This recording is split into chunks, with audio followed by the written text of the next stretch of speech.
Well, good evening, everyone, and I'd like to reconvene our council meeting for Tuesday, April the 6th. And I do apologize for our late start. We were involved in a closed session discussion, and staff was given direction during that earlier meeting, but now we have reconvened our public meeting. And I just would like to note that Councillor Masterakis has declared a conflict of interest with regards to item 5A. Well, I hope you all enjoyed a long weekend that was celebrated appropriately and safely.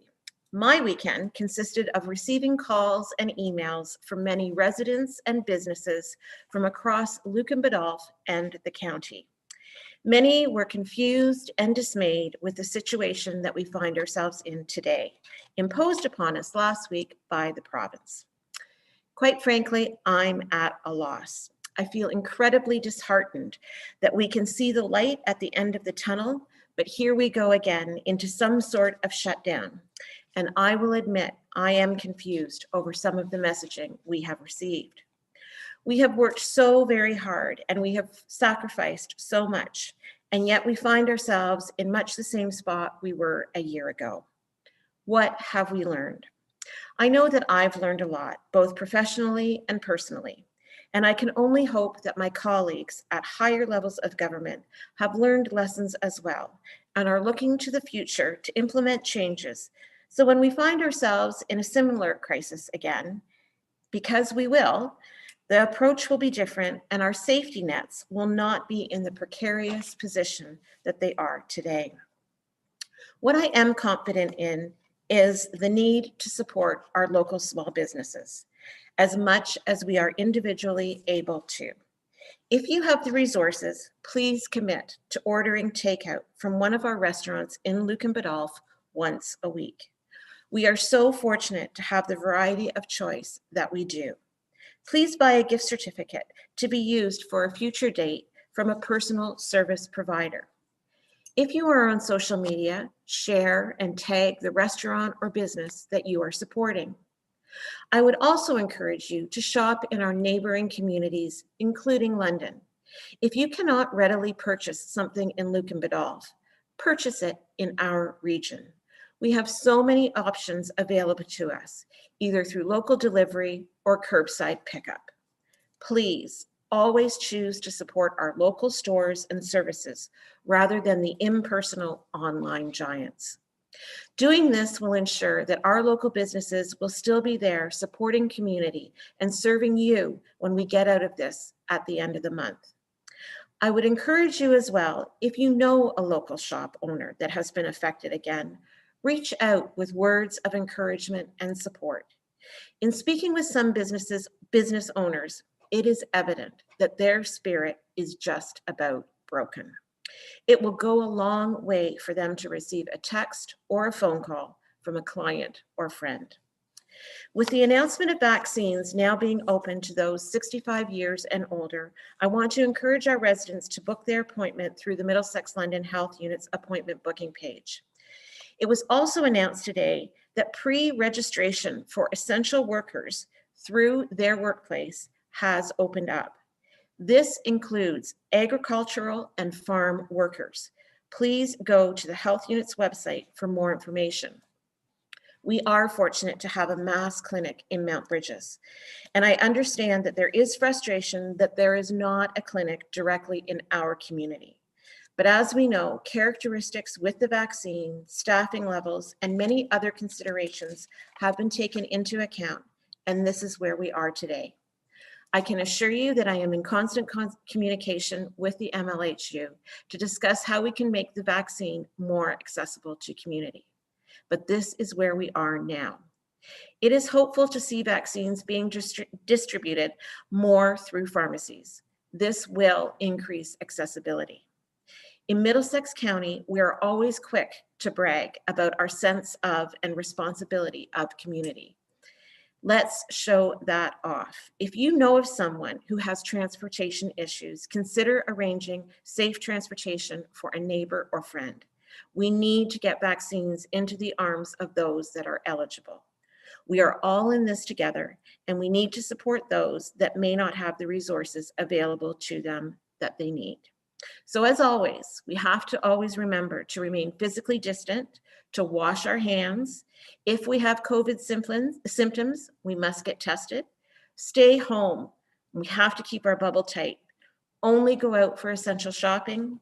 Support local. Wear a mask. And when you are eligible, please make your appointment and get the vaccine. So at this time, we need to, I gotta find the motion here, move into a public meeting that fall in accordance with the Planning Act. And of course, this will give us, the public, an opportunity to discuss the proposed community improvement plan. So if I can get a mover and seconder to move into a public meeting, that would be great. Councillor Regan and Deputy Mayor Manders. All opposed? And that's carried. We are now in our public meeting, and it gives me great pleasure to welcome Paul Hicks and Jesse McPhail from Public Urbanism to present the draft Lucan Biddulph Community Improvement Plan. Gentlemen, it's great to see you. Great to see you too, Madam Mayor and members of Council. Thanks for having us this evening. We do have a short slide deck that I think a number of the members of Council who attended the public open house will recall. This is a bit of a more of an abbreviated version of that slide deck. So this is somewhat similar to what was seen at the public open house. So this is the statutory public meeting with regards to the proposed Lucan Biddulph Community Improvement Plan. I think everybody around the table is familiar that this project has been branded, the Community Improvement Plan has been branded Growing Opportunity, which is a bit reflective of Lucan Biddulph's agricultural roots and our hopes to grow the local economy in the future. And I'll ask my colleague Jesse if we wouldn't mind going to the next slide there.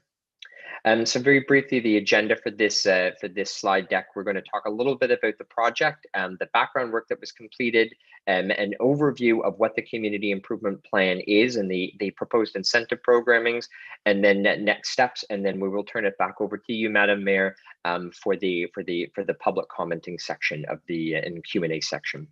So a little bit about the project. So what is Growing Opportunity? As I'd mentioned, this is the branding that we had provided to this particular project for the development of Lucan Biddulph's first comprehensive community improvement plan. So back in the fall and winter of 2020 and into 2021, we have been working with township staff to develop a community improvement plan for the municipality. As many of you are familiar by now, a community improvement plan, or a CIP, is a tool that's used by Ontario municipalities to encourage physical improvements to land and buildings in specific areas of the community. And that's typically done by offering financial incentives to property owners.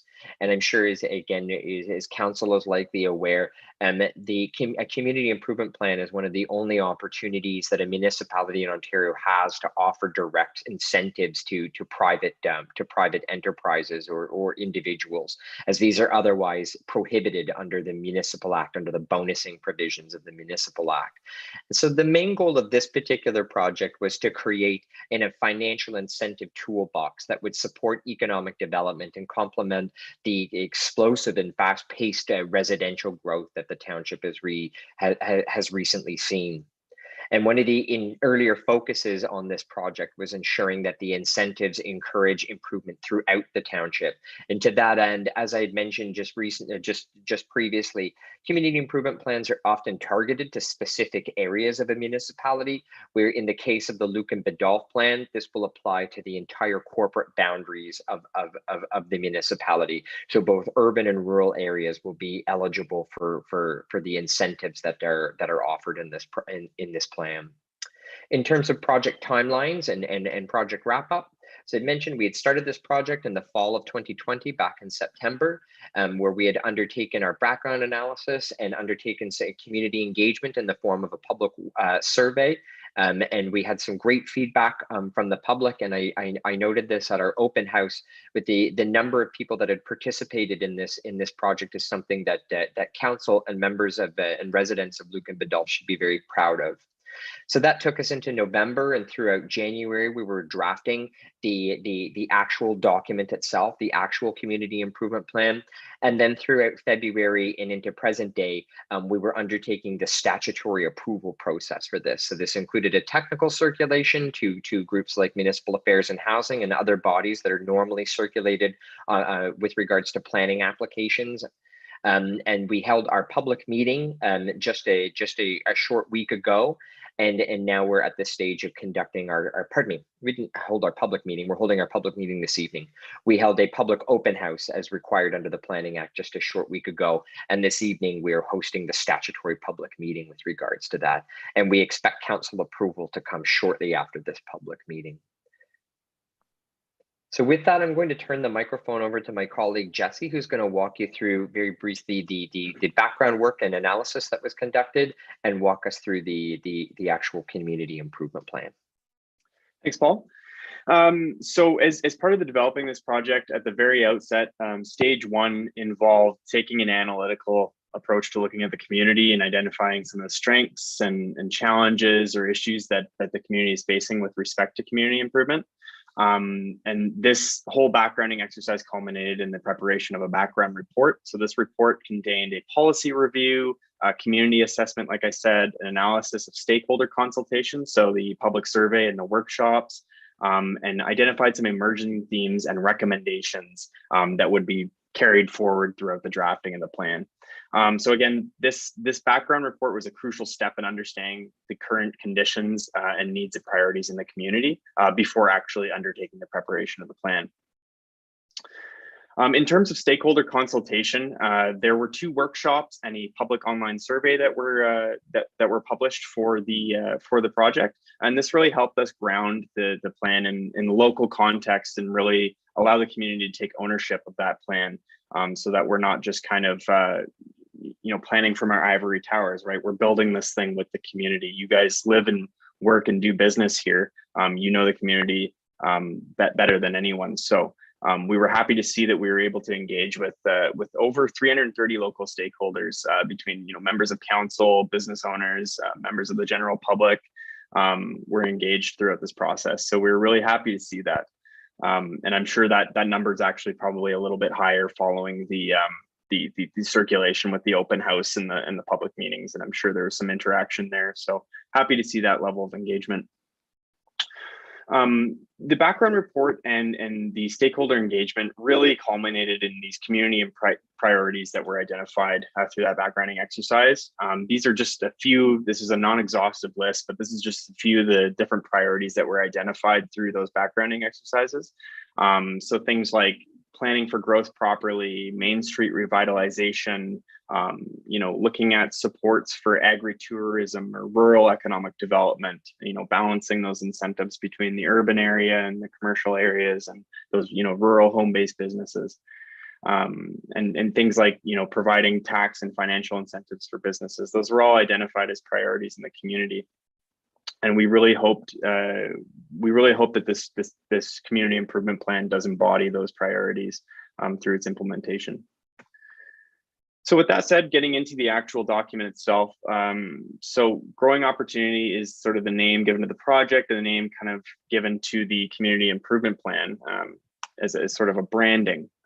So the plan itself is intended to encourage and support community improvement projects and initiatives in the township over the next 10 years. So this is the planning horizon. As Paul had mentioned, the entirety of the township of Lucan Biddulph is designated as a community improvement project area, or CIPA.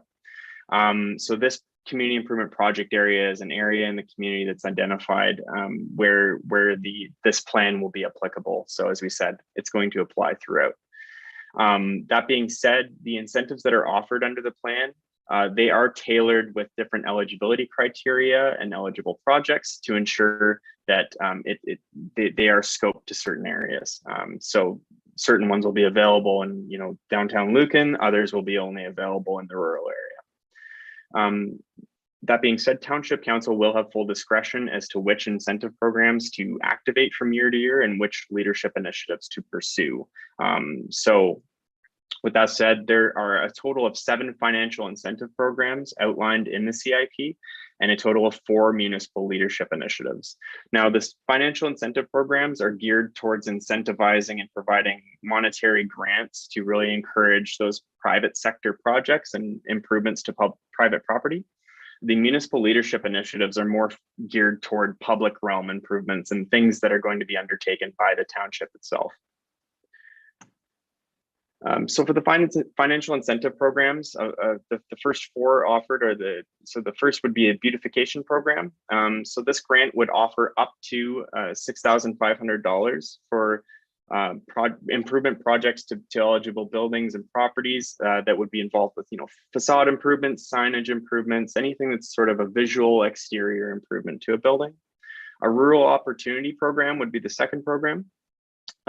This would also offer up to $6,500, and this would be geared towards similar type improvements, but out in the rural area. So for home-based businesses, signage and general beautification. The third is a conversion, expansion, and redevelopment program. So this would offer upwards of $15,000 for those projects that do achieve and qualify for that amount. This would be geared towards, where the beautification program is more tailored to the exterior and the visual look and feel of the building. This would be more the meat and bones of the building. So looking at expanding uses or in addition to an existing commercial use, those sorts of things. The industrial stimulus program is something that would offer upwards of $12,500 plus a potential development charge reduction, depending on the score achieved in the review criteria that is outlined in the plan. And so this would be focused more towards your employment uses in the industrial park or other industrial businesses. The final 3 are the additional residential unit program. So this would offer upwards of $9,000 between construction costs, grants, and planning application grants for people looking to either establish a new secondary unit or secondary suite in their residence or bring an existing one up to code. The 6th would be an affordable rental housing unit program. So this would be used to encourage a more affordable housing development in the community. This would offer upwards of $5,000 per unit for the first 4 units in a development, as well as up to $7,500 plus a potentially up to 80% reduction in development charges. So that could be quite a bit of incentive for those developments looking to introduce more affordable units. The final program, and arguably, I believe this is the one that's generated the most interest in the community and members of council, has been the accessibility program.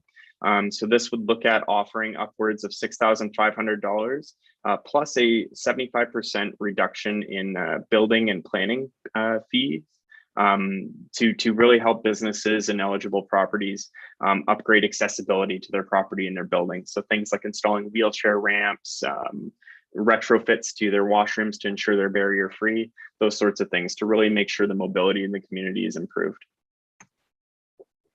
So with the financial incentives, kind of a very, very high level overview, these are, those were intended for private improvements on private property. These municipal leadership initiatives are 4 sort of recommendations or topics of encouragement that the township is encouraged through the CIP to look at pursuing.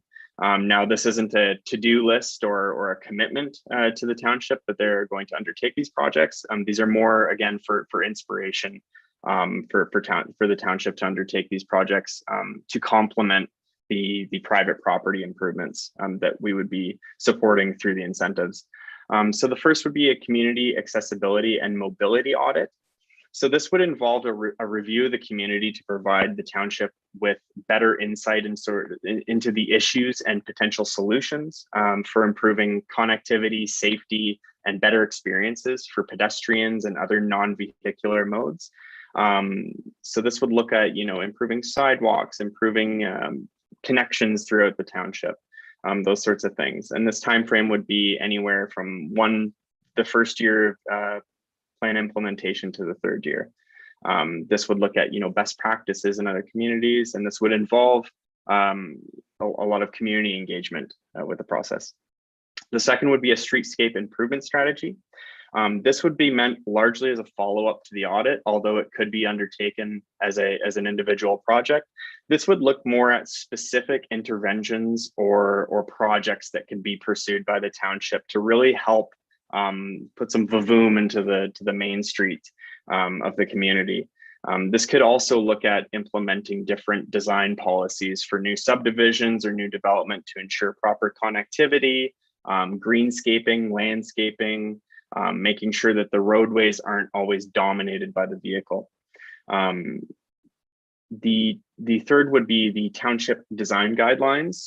These design guidelines would be something that the township could pursue to help preserve and enhance the character of the downtown core areas and main corridors of the community. These would be through architectural controls and design recommendations for new development. And last but not least, the final municipal leadership initiative would be public land acquisition and improvement. So this would be looking at identifying potential candidate lands for acquisition by the township and/or an evaluation of existing township-owned lands or public property for improvement projects. So this could be an actual strategy, or this could be a combination of smaller micro efforts to evaluate those existing lands and look at different areas where the township can pursue improvements to really help improve the public realm for people in these popular areas of the community. So again, I do just want to reiterate that the financial incentive programs are meant to be supporting improvement projects on private property, private buildings, and any one of those 7 that were mentioned can be activated or deactivated by council from year to year, as well as the different amounts that would be offered in the budget for those. The municipal leadership initiatives, again, are meant to provide inspiration and recommendation for complementary undertakings. But that being said, this is by no means a to-do list or a commitment of the township. So these will be a lot, they would need to be evaluated on their own merit and determined whether or not the township will pursue them based on budget and resources available. So in a nutshell, that is the community improvement plan. And now I'll just briefly talk about sort of the next steps. So we've gone through a significant amount of engagement at the start of the project, really diving in deep and looking at the community, and we feel that we've built this plan with your help to address the priorities that were identified, and we feel that there is a strong toolbox here that the township can really look to reach into to help local businesses and especially in this time of uncertainty, and really look to improve the township.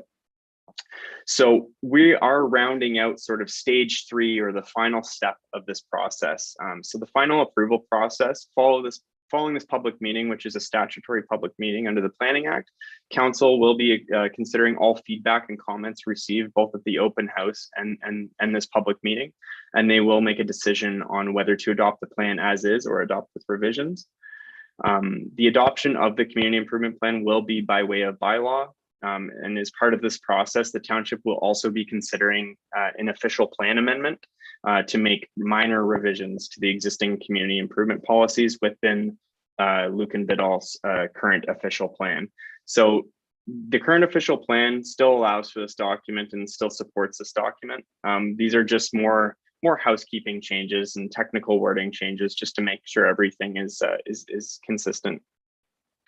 So the adoption of that OPA would also be by way of bylaw. However, with the OPA itself, the only difference is that the County of Middlesex is the approval authority on that. So council would pass a bylaw approving that official plan amendment, and the bylaw would not come into force until being heard and a decision rendered by county council for approval on that. Just as an important note, because this is a statutory public meeting, a council decision on both is anticipated for late April, and these decisions may be appealed under Section 17 of the Planning Act. So to wrap things up, we'd like to, on behalf of Republic Urbanism and both Paul and myself, we thank the township for having us out to the public meeting tonight. And we'd just like to say, if you have any more questions on growing opportunity or wish to submit comments or questions or feedback on the plan, their contact information is up there.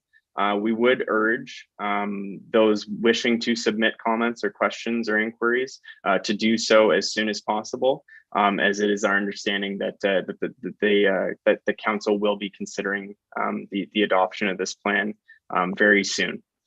And I just have a quick note on the last page here as well, is that those who do not make oral or written submissions to the township or the county respecting the community improvement plan or the proposed official plan amendment before a decision is made to adopt or approve these items, your eligibility to appeal or be added as a party to a hearing of an appeal may be affected. So it's just an important note to have that we feel is important to note. Thank you. Okay, well, thank you very much for that, Jesse. It's a lot of information, and I do want to take this opportunity to thank both you and Paul for your work in engaging the community throughout this process. As was noted, we did have a number of responses and different levels of engagement from our community throughout the process. I said this at the open house last week, so forgive me for repeating it, but there are a number of other communities across Middlesex County that are going through this process that did not receive the level of engagement that we did from our community. So congratulations to our residents for taking an interest in this process. So again, just thanks to Paul and Jesse for your leadership in walking us through this process. I'm going to open it up for any questions that anybody from council might have. I know Councillor Regan, he posed a question in the chat box. Did you want to pose that verbally, Councillor?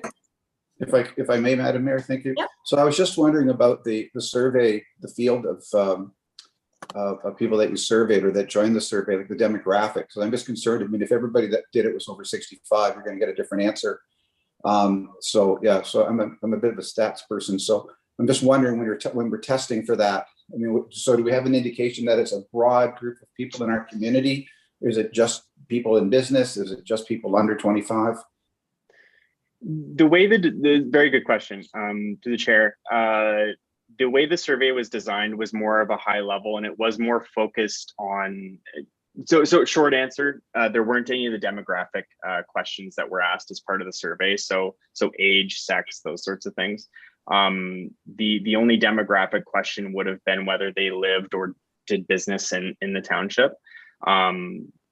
So that was the extent to which demographic information was asked.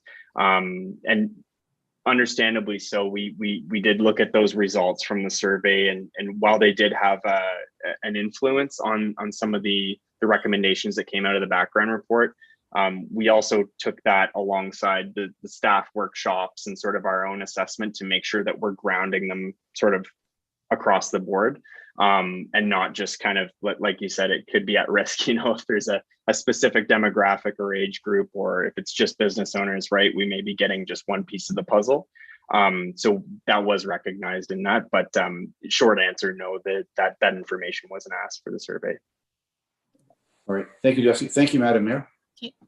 Any other questions or comments for Paul or Jesse at this time? Deputy Mayor Manders. Because I'm not sure if it's for them or Lisa, but it's the financial support when it comes to that for the building improvements and stuff. How is that paid out? Is that paid out at proof of paying the contractor out in full that does that, or after purchase, or is that done? Like, I'm just curious what typically is done there. So. Did you want me to do that, Jesse? Or you're gonna do it? Doesn't matter. Yeah, you can go for it. Yeah, I can do it. So typically the standard practice and the way that it's outlined in the CIP is that obviously so they would be required to provide quotes at the start of the process for the proposed works. So any of these grants are predicated on the fact that someone hasn't undertaken the work yet, and they're looking to propose something, they get approval for it, they undertake that work, and then in order to get grant monies issued, or in order for the township to issue those grant monies, they need to fulfill their conditions of, they would be required to enter into a financial agreement or a funding agreement with the township. And so that would outline their requirement to provide proof of proof of payment through invoices or receipts for materials and works. And the township would then cross-reference that with what was approved and ensure that the money's being paid out aligned properly. So an example of that, where you could be approved for a $5,000 cost construction matching grant, so you'd be covered for 50% of the costs up to a maximum of $5,000. You may only end up spending $3,500 on the project. So the township would go back and look at that and say, okay, this is 50%. You only spent $3,500, so you're eligible for 50%. Here's the $1,200 or whatever, and so that would be checked again at the end of the process. But yep, that sounds right. Perfect. And that check's released, do they have to have the funds? So the people that are the companies that are trying to do this, they have to have the funds to initially pay it first, or would it go to the contractor? I guess it has to be fully paid typically first, and then they get the funds. Yes, that's correct. All right, good. Thank you. If I may, Madam Mayor, just to add to that answer, I think there's kind of two important parts to this, which are probably worth noting for council and for the public. Is generally there's going to be a long-standing not a legal opinion is probably not the right word, although I think it actually does come from an original legal opinion that the province put out, that community improvement funds, they're not to be retroactive. So it's an important part to stress to Jesse's point, is that if somebody has completed a project, they can't then come in and retroactively ask for that money back. The principle behind that is these financial incentives were always intended to be what they refer to as a tipping of the scales exercise. I'm a property owner who would like to do something to my building. I don't have all of the funds that are required, and therefore the municipality is helping tip that scale in favor of actually undertaking that renovation. They can put me over the amount that I need to undertake that. So it does. So that's the general principle behind that, and so it does. And typically, when we do go out, and if you are engaged and there's a promise for funds from the municipality, there's typically a requirement also that you come back with at least 2 to 3 quotes as well too. So it's not always that that somebody can kind of how do you say, pack the program or try to milk the program with it for additional funds. Is that usually in the funding agreement there is a requirement that you come in for at least 2 to 3 quotes from 2 to 3 different contractors to ensure that you're getting a competitive bid. And then, as Jesse said, is that once the work is completed, it will be inspected by the municipality to ensure that the work has actually been completed as well. And then the amount that they're given is based not off of what was originally committed, but what that final receipt and invoice amount is. Okay. Thank you for that. Any other questions or comments? I guess maybe the point to the fund, I think in this year's budget, we have proactively budgeted, I think it was $30,000. And so going forward, obviously, when you look at the financial incentives, we could spend that $30,000 quite quickly in all likelihood. So again, the process I think would be maybe not every incentive is offered every year. And there is an application process, correct? Correct. Yeah. And then committee or council would decide who would be the successful proponents, correct? Okay, good. And then I guess if there was money left over, if you didn't access, and maybe this is more of a Catherine question, I don't know, but if you didn't have the uptake in applications, or not all the money was spent, can it be rolled over into a reserve, or how does that work? I'd likely suggest that to you, Madam Mayor. I'd likely suggest that's probably more a good question for your treasurer. I would expect that likely any unspent funds could be considered to be rolled over into the following year. And if I could just add one point to that, is we often do see when and I'll pick on, say, a facade improvement or a beautification, we often do see that there would be a really good uptake of that program in the first couple of years. And then, you know, when you start to get into the 5 to 10 year period of that program kind of running, those individuals that tend to have wanted to improve their building have gone out and improved their building. And so you will likely see that as time goes on, there will start to be a dip in those funds, in the use of those funds. And that's also a great opportunity to say, okay, we've had some great success with this program. It's been operating for so many years now. It's time to do an evaluation of it and to see if we need to tweak the program or maybe fold the program up and concentrate our efforts on other community improvement initiatives. For sure. So Catherine, I don't know whether you can answer that now, or maybe you can bring that answer back with you when we have the staff recommendation and go through the bylaw at our next meeting. I think that would be best. I had some time to think about, but I don't see why you couldn't have a way to roll that money forward. So okay, all right, thank you. Any other questions or comments? Okay, so with that, I'm going to take the opportunity to once again thank Paul and Jesse, and also Lisa. Lisa's been the staff lead on the project, and I know that she's worked quite closely with Jesse and Paul, and it's a great document to be able to present to council and then to the public.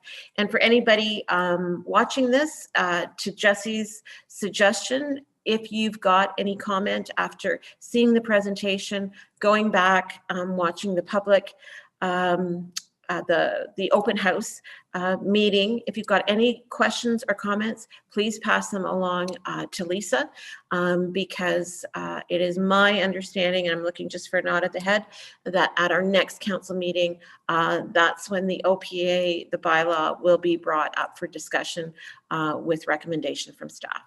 So you've still, the public still has some time, but to Jesse's point, get those comments in quickly.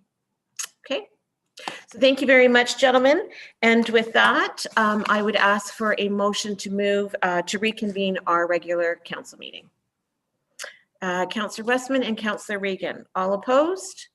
And that's carried, and we are now back into our regular meeting. Thank you very much, gentlemen. Thank you, Madam Mayor, members of council. Have a great evening. Good night. Thank you. Take care. Okay, and we do have a delegation this evening, and Renee was supposed to join us, but it doesn't look like Renee. It looks like Jackie has joined us this evening, which is great. I'm always happy to see Jackie Mueller from Aqua. So at this point, I will welcome you, Jackie. It's great to see you, and turn it over to you. Good evening, Your Worship, and members of council. I believe Renee should be joining us shortly. There she is. She is joining us just now. Yeah. Perfect. Well, I will pass it over to Renee. Okay. Oh, you're muted.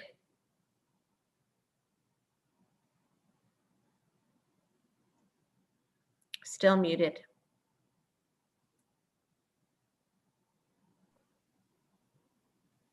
Lisa, is there a way to sort of forcefully unmute her as a host?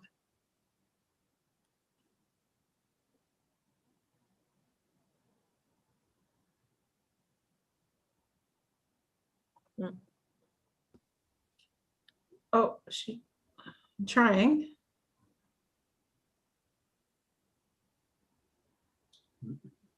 This is when we need the Jeopardy music. Should turn the camera off. Yeah, I'm trying to unmute her and it's not coming, so.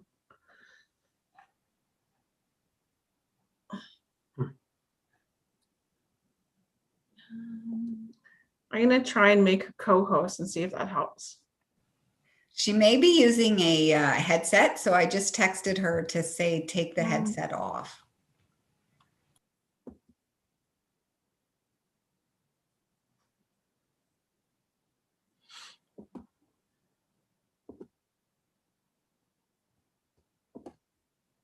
No. No.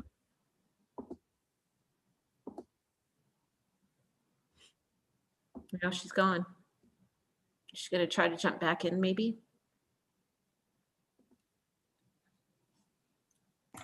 I have Renee on speaker. Can Okay. we have her go from my phone? Absolutely, sure. Okay, I will put her right here and I will pass it over to you, Renee. Okay, thank you very much, and I apologize for the inconvenience. It was bound to happen sooner or later, and of course it happens tonight during a council meeting. So, good evening, Your Worship, members of council and municipal staff. Tonight I was going to report on the annual performance report for both Lucan and Granton 2020, and then after that I'll do the operations report for the fourth quarter. I changed the format a bit. Can everybody hear me okay? Absolutely. Yep. You sound really good, actually, really clear. Thank you. So I'll start with the annual performance report. I changed the format and I've just done a brief overview highlighting a few of the items within each report. And if there are any questions that you'd like to ask regarding the report, we can go into that and I can answer any of the questions. So for the annual performance report, this is required on an annual basis, and it has to be submitted to the MECP by March 31st of each year. This is a directive from the ECA, and within the ECA, it talks about certain parameters that has to be covered, which if you look at the report, you'll see all those parameters. But some of the highlights, we discussed the last MECP inspection, which happened February 8th of 2016. Approximately 750 meters cubed of sludge was removed from Granton and deposited into the Lucan sludge storage tank. For 2020, we have an average daily flow of 103 meters cubed per day, which is down from 2019 and 2018. And overall, there was only one non-compliance, and it was related to the total suspended solids, and that occurred in January. There was a dramatic flow fluctuation due to weather events, and the chemicals are not flow paced. And then for the Lucan sewage, there was a MECP inspection on March 3rd of 2016. We had no non-compliances to report. There was a total suspended solids that was exceeded for the objectives only, and that was in December, although there were no compliance limits exceeded. And then the average daily flow for 2020 was 1,013. Again, that is down from 2019 and 2018, just like Granton. We did have a great year for flows, so that helps the plant along for sure. Some of the operational challenges that we had for Lucan revolved around the clarifier. We had a mechanical failure of the chains that fell into the clarifier, so the system was down for quite a while the repairs were done and the parts were ordered. And then we also had to bypass the disinfection system due to a UV failure. And that's the overview for the annual performance of both Lucan and Granton. If there were any questions regarding that. Okay, any questions on the annual report? For anyone? I guess I've got one, or Deputy Mayor Manders, do you have a question? Just, well, we always ask, maybe this is an answer, Jeff, maybe this is a question for Jeff. Just what is the capacity at Granton? I realize there's been, a little growth over the years, but what is that thing? Is it even could it have double the buildings there than it's there today? I'm just curious. We're always talking about the Lucan, capacity and the concerns and restraints. Again, not talking about current building projections, but if building were to go to 20 a day out there, 10 a day, again, I'm just kind of curious. Maybe what I'll for the grant in RBC is 270 meters cubed per day. Very rarely do we exceed that. We would exceed it during high flow, heavy rains and snow melt events. That would be the only time that we exceed the flow. Because of the package plant, we do have more difficulty treating that facility. It seems to be like it's just a chemically run plant, changing the alkalinity, adding stuff to reduce the phosphorus and settle out the solids. But we are under capacity. We are definitely under capacity, probably by 50% or less. By 50% or less? Is that what you said? Sorry. Yeah, okay, no, thank you. And Jeff, did you want to add anything? Madam Mayor, and I'll follow up that. Yeah, so thank you, Renee. Yeah, we are, if you just look at straight capacity, we are nowhere near capacity in Granton. I think one of the things that, and I think Renee touched on it, is the Granton plant, through its process, we have to be careful at how, when we start to reach, if we did start to reach capacity, can the plant actually function like it was designed to do? And that would be something that we keep an eye on as we keep, if we did move up in capacity, just like we are in the Lucan plant right now with BM Ross's help in Aqua, and we're looking at the process there, even though we're starting to approach the 80% mark. We still have concerns on the process, making sure it's working properly. So if you're going to ask me strictly on capacity, Renee answered the question that no, we're well below capacity, but there would be an asterisk beside that to say we would have to make sure that the process of the plant was working to its top efficiency as we moved up. So there is a bit of concern there, Deputy Mayor, on the process if we were to approach 80% capacity. Yeah, just because it's air is cheap and it seems like everyone's going up, and it's it'd be interesting, some of the complexes we're seeing in Lucan and all of a sudden seeing an 80 unit apartment building or something there, which I don't think is inconceivable. It's interesting how that could look then, or again on 80 units or 100 units. Okay, thank you. Councillor Westman. Yeah, I'm always curious about if there's been any, I know there's a new chemical being added to deal with fats, oils, and grease. And we've had some need for repair on the biodiscs as a result of issues with fats, oils, and grease. And what's the go forward on that? How are we looking there? We should be receiving the parts to do the repair within the next week or 2 weeks. And we almost have all the parts. There was just a few small items that were still on back order. And as for the grease, we have really good days and then we have bad days. When you look at the media at the RBC, sometimes I can tell that the chemical is working. And then, like this past weekend, we had a call out because there's grease floating in the wet well, which is affecting the Miltronics, which doesn't allow the pumps to pump. So it's hit and miss. Sometimes we have really good days and really good weeks, and then sometimes we don't. Okay. I think because of the size of the facility, it is more difficult, and items can affect it more. So if we have grease, it's going to really affect the process. Okay. Any other questions for Renee on that? I just wondered, noticing a couple things. One, the significant increase in sledge hauling. Is this due to increased volumes, or what is it due to? So we had more sludge haulage in 2020. Part of it was related to the fact that Granton sludge had to go into the Lucan digester that holds the sludge. And the reason is because the MECP did not allow us to dump it into the lagoon anymore. in the past, what we always did is just dumped it into the lagoon and it sunk to the bottom, and that was the end of it. But then the MECP stopped that. So we're using the capacity in the Lucan sludge storage facility.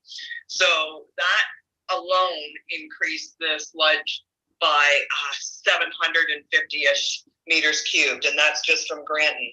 And then on top of that, we had a wonderful fall, which allowed us to haul into November, at the end of November, which was great. So we were able to get more out than we typically get, which then means we are now in April and we're not in panic mode yet, which usually by now we'd be in panic mode because we weren't able to haul since last September or October. So we're kind of ahead of the game, and we'll be ready for the hauling season this year without being in a panic. Okay. And then I guess on that, so now that the MECP has said Granton can't put in the lagoons, like that's forever. So it has to go to the sludge storage now all the time. Correct. Okay. All right. And then is there any reason, and I don't know whether, I don't know whether you can answer this, Renee, but in the average daily flow, with it being lower than in 2018 and 2019 at both plants, is this because of efficiencies that we're seeing in building products, or efficiencies in our own plants? What do you think the reduction in the daily flow is due to? I think some of it, maybe most of it, is related to weather. We've had a really good year weather-wise. When we did have rain, it was nice and slow and steady, so it wasn't gushing through the sewers and everything. It was able to soak into the ground. I'd say that's part of it. I do know that there was a water leak in Granton that was repaired, and when that was repaired, we noticed a significant decrease in the flows there. That was probably in the summer that happened. So there were a couple items, but I would say most of the time it's related to weather and infiltration. Okay. All right, thank you for that. If there aren't any other questions on the annual report, then if you wanted to go to the fourth quarter operational reports. Thank you. So just like the annuals, I just highlighted some items. There's a lot of repeats, but this is just talking about the fourth quarter. So October, November, December that we're talking about. And for Granton, there were no alarms for the fourth quarter. The plant ran with no issues. Everything was fine, and we hauled the sludge out on a routine schedule in order to keep the solids down. That seems to be really helping. We had exceedances for the objectives, not the compliance limit, just the objectives for solids, and that seems to happen quite frequently, and that's part of the reason why it's more difficult to have more flow come in, because the higher the flow, the more likely we are to have total suspended solids leaving the facility.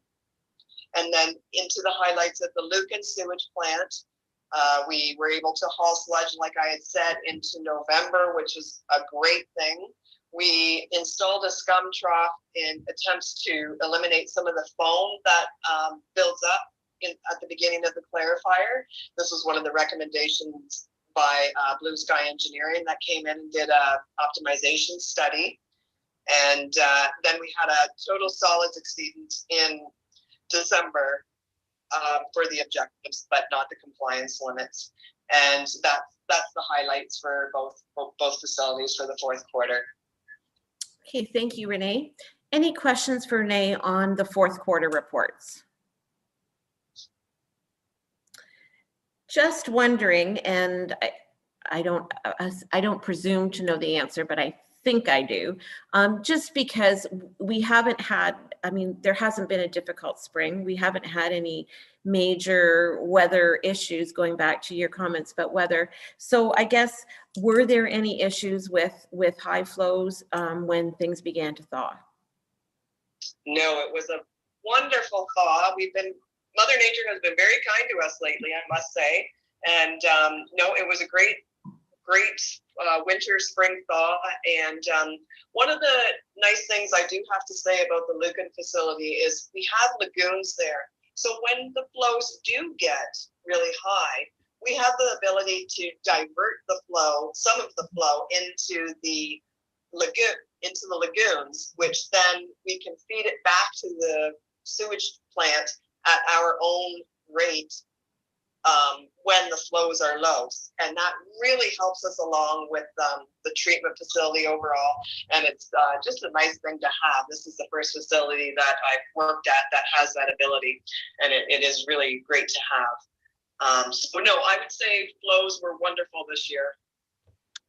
That's good to hear. And I'm going to steal Ron's thunder because he always gives credit to past council for when the plant was built, for not getting rid of the lagoons. And certainly, I mean, that is the story that you hear over and over every year, but how thankful we are to be able to have that as an option. So yes, yeah. Yes, it is very great to have.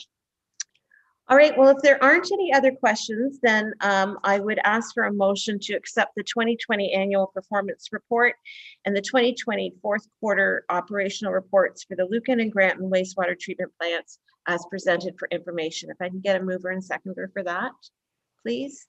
Councillor Regan and Councillor Mastarakis. All opposed, and that's carried.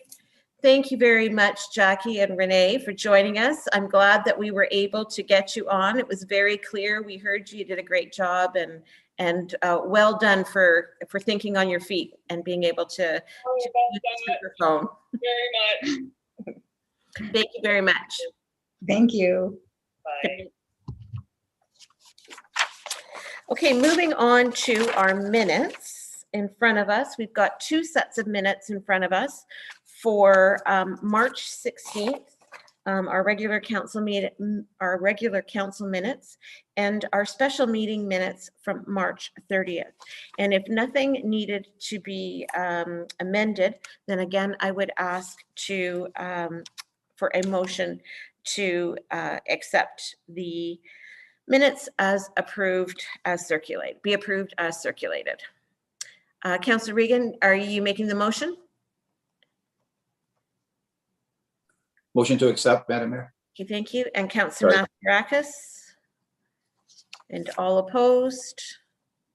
And those are carried. Moving on to business arising. I think everything is ongoing. Don't think anything needed to be spoken to, but we were going to add to business arising Deputy Mayor Mander's notice of motion with regards to the dog tag study. So then that could be included in business arising, so we don't forget about that. Did council want to speak to any of the business arising, or did they want anything added from the minutes that were presented? Councillor Regan. If I may, Madam Mayor, I just had one question that was brought forward by two residents on the sidewalk. It was about the sidewalk inspection, and it says staff to provide a report on condition, and I'm just wondering if that's moved forward, if that's taking place, and when we might expect to hear something. Okay, Jeff. Please. Through the mayor, the inspections have taken place. They've all been, they actually use like a radar, and the cart was used and went up and down all the sidewalks, and the radar does a condition of the sidewalk. And we got funding for that. That's part of the county program in the Streetscape conditioning of our roads and sidewalks. So having said that, they're still working on some of the other municipalities in the county.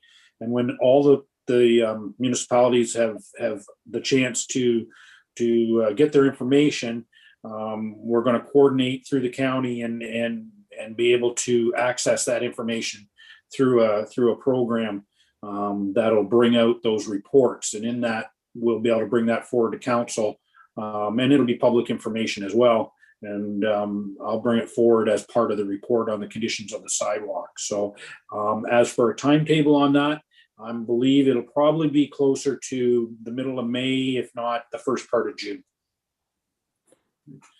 Thank you very much. Thank you, Jeff. Thank you, Madam Mayor. Okay, any other comments or questions from council on business arising? Okay, moving on to correspondence, and there are a number of items that we have received over the last number of weeks. 6 of them have been highlighted, and I think the federal gas one, is Catherine going to speak to the first couple? Yeah. I think I'll be speaking about the 9.1 and 9.3 Okay, and so, do that at the same time. yep, sure.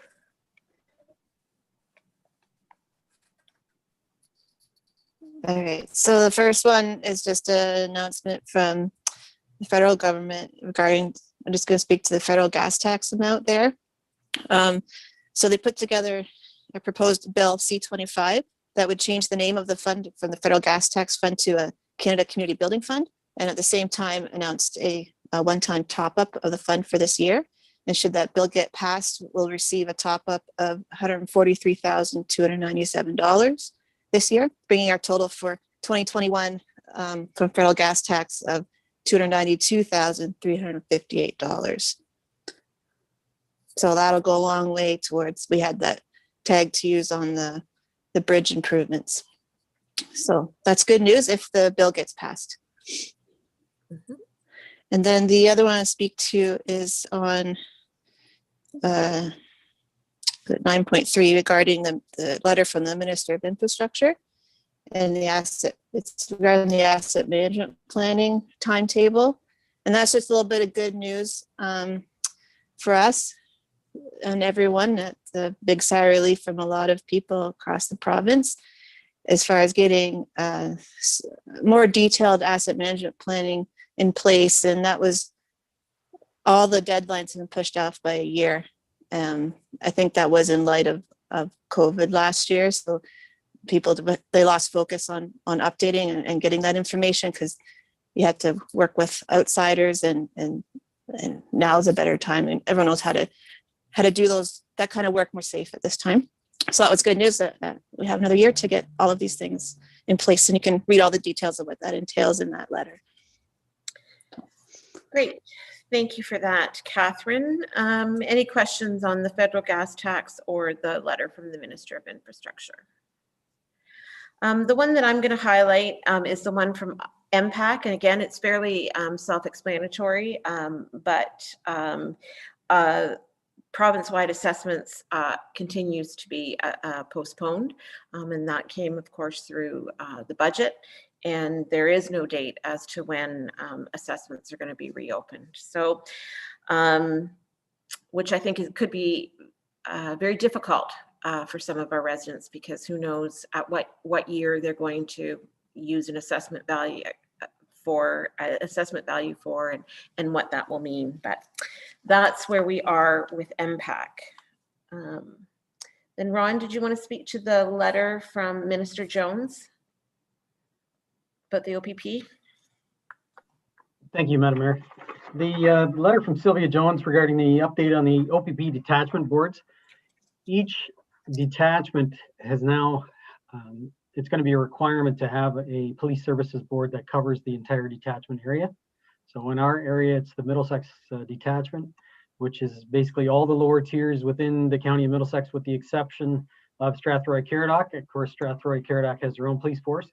So under the new rules, the ministry needs or requires from us a proposal by June the 7th as to what the police services board will look like and how that will come together. So in preparation of that, Michael DeLulo, the CAO from Middlesex Center, has reached out to some people in the OPP administration to meet with us, the local CAOs. So they're trying to arrange a meeting for next Thursday afternoon or the following Thursday afternoon. So I believe that's the April 15th or April 22nd, to try and drill down as to what the requirements are and what we need to do in order to be able to present something to all the municipal councils before the June 7th deadline. Some of the questions are how many representatives is every municipality going to look to appoint a representative, because it's not only municipal representation around that table, There is also a provincial or a number of provincial appointees. I believe there's 2 provincial appointees on the current one in Thames Center. Is that not correct, Madam Mayor? Yeah.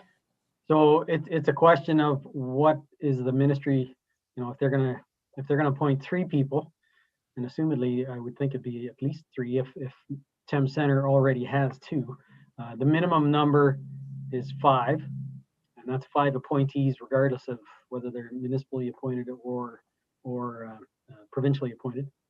So there is going to be some discussion coming forth in the form of a report. It should be a combined report that the same report goes to every municipal council from the CAOs, and it will discuss sort of composition, what our recommendations are to the members of council, and whether whether Lucan Biddulph wants to have a voice at the table, or would it be something akin to Councillor Westman represents both Thames Center and Lucan Biddulph, for example, at the Upper Thames Board, that kind of thing, to try and keep the numbers down. Obviously, the large players in the game are Middlesex Center and Thames Center by virtue of population and assessment. So, yeah, stay tuned, and we will have a report to council probably in the month of May. Thank you for that. And then the larvicide application and the support letter. Tina, did you just want to speak to this one quickly? Sure, through you, Madam Mayor. That's just an annual request that we receive from the health unit each year. And what it is a letter of support for the health unit to apply larvicide treatment to catch basins and surface water locations within the municipality, which help reduce the risk of the West Nile virus. And it's something that we've done for the past, I'm not sure how many years, but in support of that. Any questions on that one? Okay, were there any other letters received over the last few weeks that anybody from council wanted to speak to? Okay, seeing none, then I would ask for a motion to receive the correspondence items 9.1 through 9.6 and receive those for information. Councillor Westman and the seconder. Councillor Masterakis. All opposed? That's carried. Moving on to committee reports. CEDC, Lisa. Sure, I can, thank you, Madam Mayor. We can bring up the Baconfest, I think, report. Sorry about the delay on Saturday. That one, okay, all right, okay. Sorry? That was under your economic development, but you could, do it now. That's fine. I'll do it, yeah, I'll do it under the committee part. Sorry about that. So the Baconfest committee, smaller committee of EDC, met very, brief meeting back in early March to discuss the Baconfest 2021. So the mayor and myself had met with Hogtown Cycles prior to this, and kind of as the main kind of organizers or the main partners in this event, had a brief discussion about going forward, and Hogtown Cycles was comfortable with not moving forward given the current restrictions. So therefore we brought it to the Baconfest committee to discuss further, because we have other partners involved, like the Legion, the museum, the Lions. We just kind of wanted to make sure everyone was on the same page and seeing what their plans were. And it was it was unanimous. Everyone agreed that we unfortunately will have to postpone till 2022. Again, given COVID restrictions, it's not feasible and not safe regardless. So unfortunately, we are going to postpone. But at that meeting, we did discuss the need, and the Lions brought forward as well, to have some smaller events to keep up the community spirit. And, hopefully the summer will be a bit better, and we can have some structured gatherings and some events. So in my report is kind of recommending that we keep that budget line for Baconfest, and it becomes just basically some smaller events instead of one big one this year. The budget amount was $35,000, kind of an in and out. And I think we can still focus on that. I think that won't be an issue between sponsorship, hopefully some ticketed events, and make up any funds that we are expensing at that point. So again, we're bringing this forward to council from the Baconfest committee for their stamp of approval, and we can officially postpone 2021 Baconfest. Thank you. Questions for Lisa? Okay, so I would look for a verbal motion that council approve the motion from the CEDC Baconfest committee to cancel the 2021 Baconfest event, and further that the proposed budget remains in order to organize small community events. If I can get a mover and seconder for that. Councillor Westman. Councillor Regan. All opposed? And that's carried. Thank you very much. Thank you. We will issue a press release then, probably either tonight or in the morning, that will go out on the website, on Facebook, and to the media. Okay, thank you for that. Did you have anything else with CEDC? Nothing else, thank you. Okay. Blue Water. Deputy Mayor Manders. We just had a quick meeting. Nothing really new to report. Commodity prices are at a break-even point, all combined or a little higher, so that's good news. And they're still working on the electronic eye for sorting. It's heading in the right direction, but still working on bugs. Yeah. Okay. Questions for Dave or Deputy Mayor Manders? Upper Thames and ABCA. Councillor Westman. Yeah, so both conservation authorities are getting prepped up for the new season. Tree planting is going on. They are looking for tree planters. So if anyone's interested in that, they should contact the authorities and express their interest. One thing that came out of well, there's a few things that came out of the Upper Thames meeting that struck a chord with me. Mental health first aid. What we've done with the Upper Thames is there'll be staff members within the organization that will receive special training to provide assistance and help with mental health issues in the workplace, giving the fellow workers support and direction on on issues that regarding mental health. And with COVID dragging on into its second year, and I think it's safe to say that we're all feeling it. And we prior to COVID, we were very strong in our community talking about recognizing mental health issues and supporting our neighbors and friends and family. And we support our staff and so on. I think we need to stress that again, not just in our community, but within our own work groups. And because we don't know what people are dealing with, and we want to make sure that we aren't missing something. Because with the Upper Thames, we lost an employee to mental health issues, and it was devastating because it was a young person. And in our own community, we've lost people too. So I think that was one of the things that stepped up in my mind right away. It started reminding me of all the good work that we did prior to COVID, and it wouldn't hurt to kind of send that message out again. Some of the other things that were discussed, we've got a lot of things that we need to be doing with the two conservation authorities regarding our waterways and our the watershed, working with some of our partners, property owners and so on to improve the water quality and improve just the general environment itself.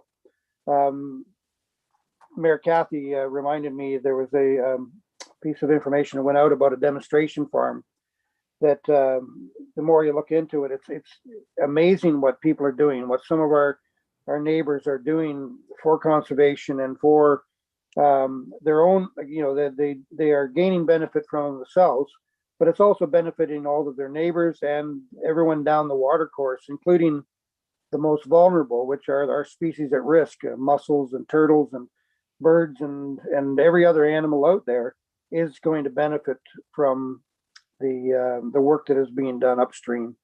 So when we look at our wastewater treatment handling, and we talk about what we flush down our toilets, a toilet is not a garbage can. It's designed to receive specific materials, and we can't be doing the same to our rivers and streams and our ditches.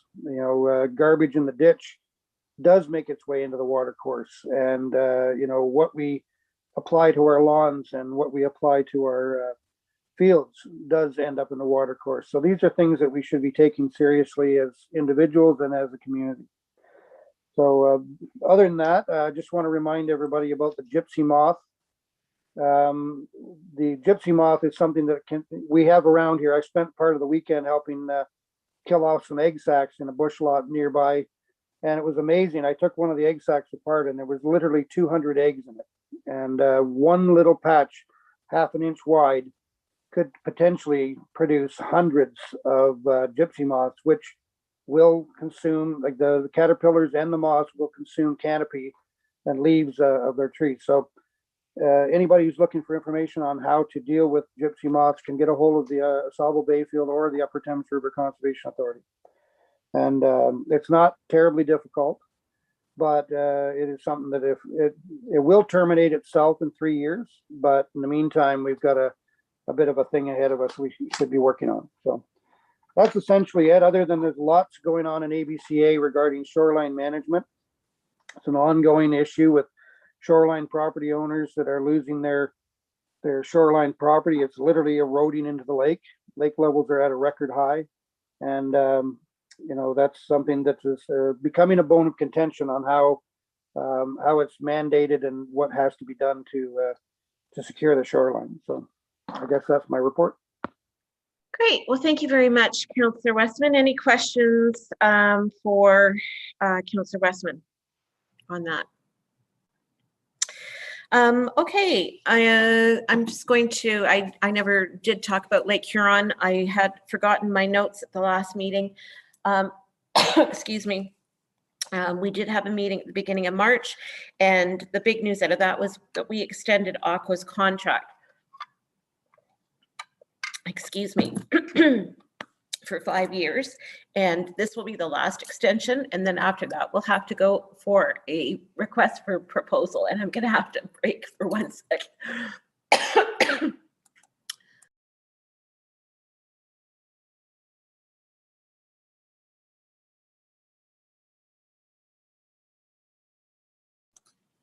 Ron might have to come in and give me the Heimlich if I don't get rid of this little frog.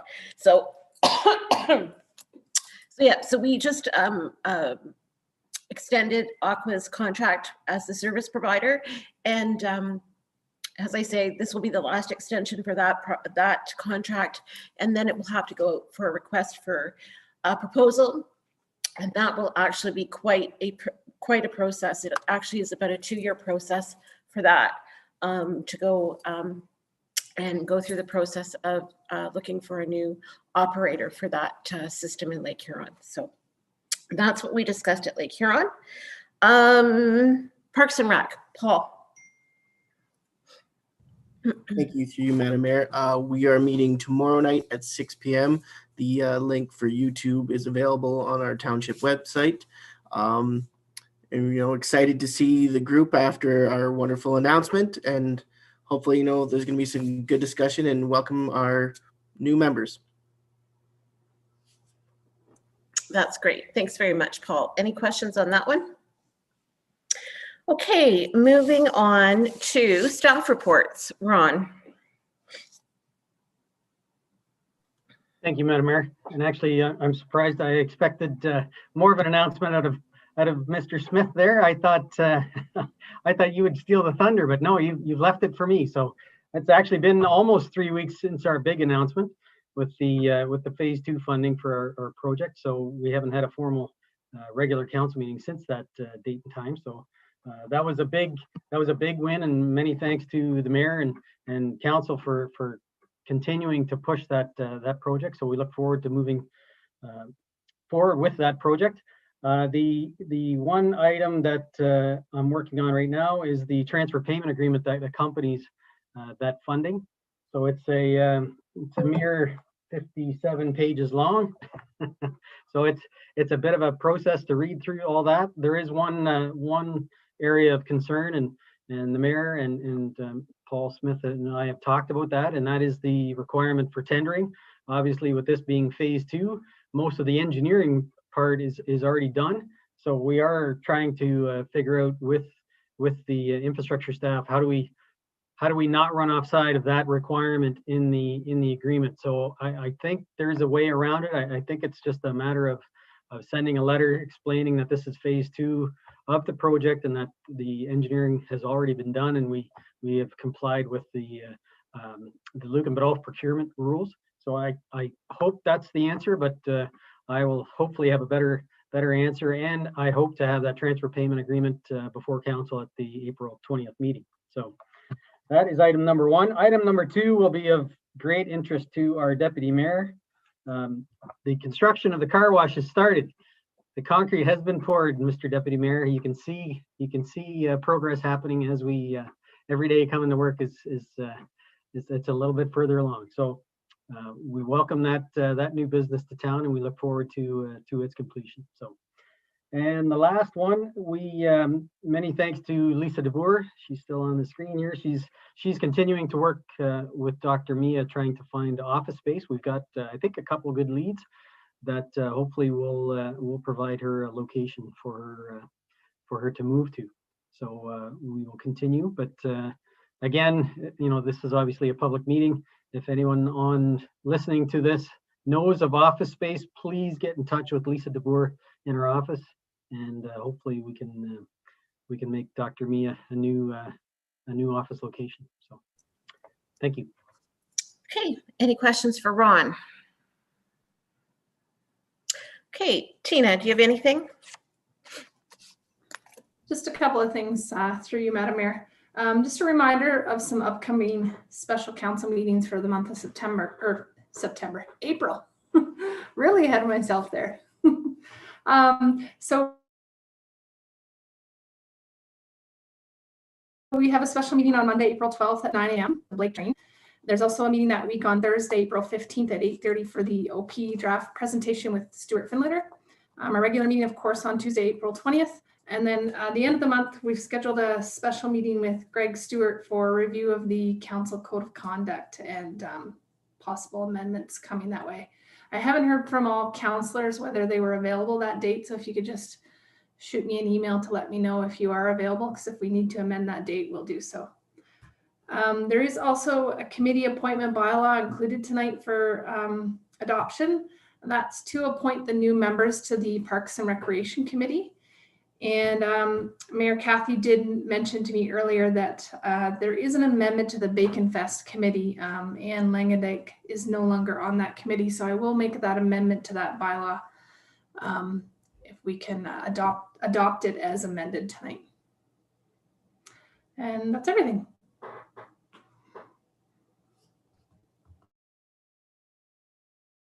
Thanks, Tina. Any questions for Tina? Okay, moving on. Finance, Catherine. No, just a couple of things. So the water bills went out last week, and they are due April 16th. And our year-end audit for 2020 kicked off this week, and the auditors will be in-house on Thursday and Friday. That's it. Okay. Thank you. Questions for Catherine? Public Works, Jeff. And just a reminder, when Jeff delivers his report, we're going to be talking in general terms and that we're keeping the specific details of the contract confidential. Good evening, Madam Mayor and Council. The report I bring forward is on the water operator contract. Jacobs is our current operator. Their contract comes due in March 2022. So prior to that coming due, we have to make a decision on what we want to do. And those basically two options are: we can go out to RFP, and or we can renew it and continue on a term with Jacobs as the operator. Kind of option one, if we do go out to a tender, the benefits of that, I think, is fairly straightforward. It's a chance for change, as well as a check to see if we're being competitively priced for our operations. And option two, the real benefit to that is the stability. When you get in a groove and you're moving along, the stability of an operator comes into play. So in that, I have talked to Jacobs about a renewal, so I can bring forth some information to council. They are willing to renewal with a slight adjustment and it affects basically inflation. Their concern is that inflation over the next little bit will be a little bit more than in the previous 5 years. I favor option two, the renewal. I think in the next number of years, and if you want to say 5 years, I think the township is going to see a lot of change in our utilities. I think council is well aware of the expansion that we've started in the sanitary side of things. But I think when you see the master servicing study come through, there's going to be not that there's going to be change coming in the next 5 years, but there's going to have to be decisions made on the water side of things also, just through the growth that's coming. So I think the stability side of things is what's important right now, particularly on the sanitary. When we do go through the expansion, it's good to have the operators there that know the systems. So as we do make changes and we do add on, we have that knowledge that's in place. So I'd just like to point out a couple of things in discussions with the CEO. When the original RFP went out, it came back very competitively priced. When you go back and look at it, Jacobs did come in at a very competitive price. So that's really a continuation into this contract. So there's no change in that base price. We still base it off that base price, and then we look at the set increases per year. As well, Jacobs has done an excellent job. There has been no concerns with the operation. Their operator is very efficient and works well in the system. And they've done a great job at managing and helping integrate the operations and the administration side of things. So, and just to maybe, and some of the people have been through this before and some haven't, but contract extensions in utilities, they are common.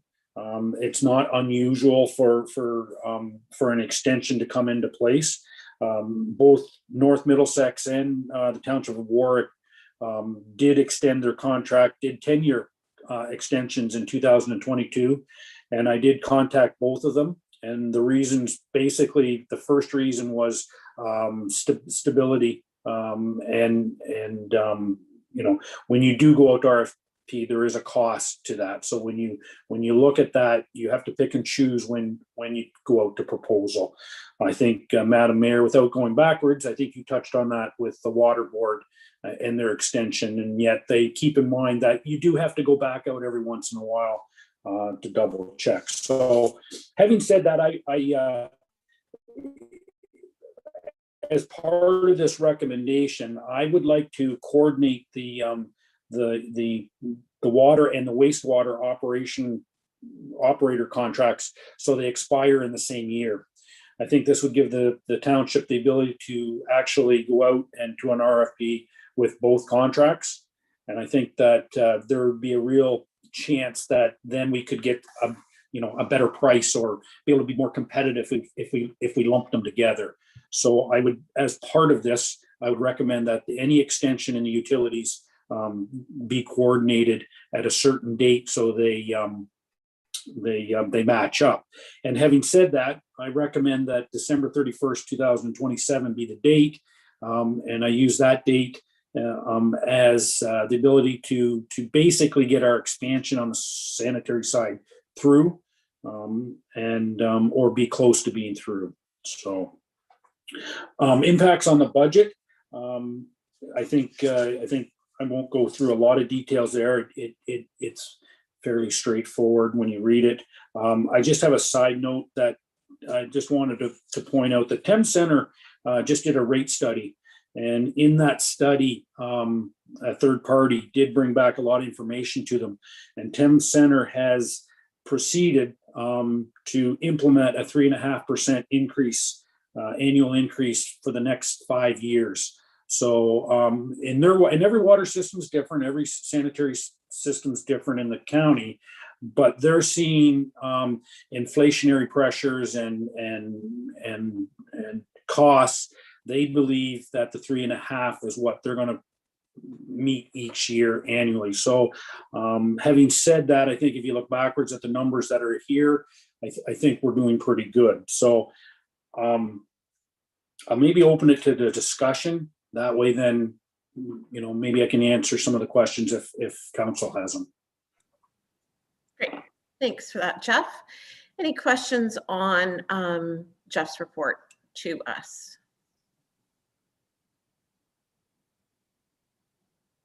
Anything? Councillor Mastarakis. I was just going to make a comment that was well presented, even the document we saw before. Good thinking ahead down the road to put the two together for timing and process. I thought that was well done. Thank you, Jeff. Thanks for that. Deputy Mayor Manders. Yeah, sorry, I don't know what happened there. I got strong internet, but I dropped off. But I don't think I missed a vote then or anything. No. So No, okay. We're still just discussing the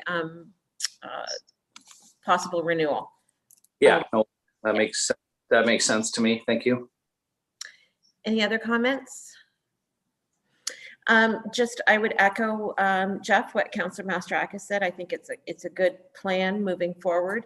And as I did say, and you highlighted that, to go to tender, it's a big process. It's just not a matter of looking for a request for a car. It is a big process and it's a big undertaking. And we're very happy with Jacob's work that they've done. This is just the first renewal, so I'm very supportive of that. Okay, and if that's it, before we go on to the rest of your report, I would ask then for a verbal motion, unless anybody else had anything else to add at this point to the discussion with regards to the contract renewal. Then I would ask for a verbal motion that council directs staff to renew the current water operator contract with Jacobs based on option 2 as presented in report number PW-09-2021, and a mover and seconder for that. Councillor Westman and Councillor Regan. And all opposed? And that's carried. Okay, thank you, Jeff. What else do you have for us? Oh, got lots of great stuff. So the first one I'm going to bring up is actually a really interesting, and Madam Mayor, you sat in on it. We had, I forget, it was a week and a half ago or something along those lines. We had a presentation put on by Aqua on co-digestion and renewable natural gas production.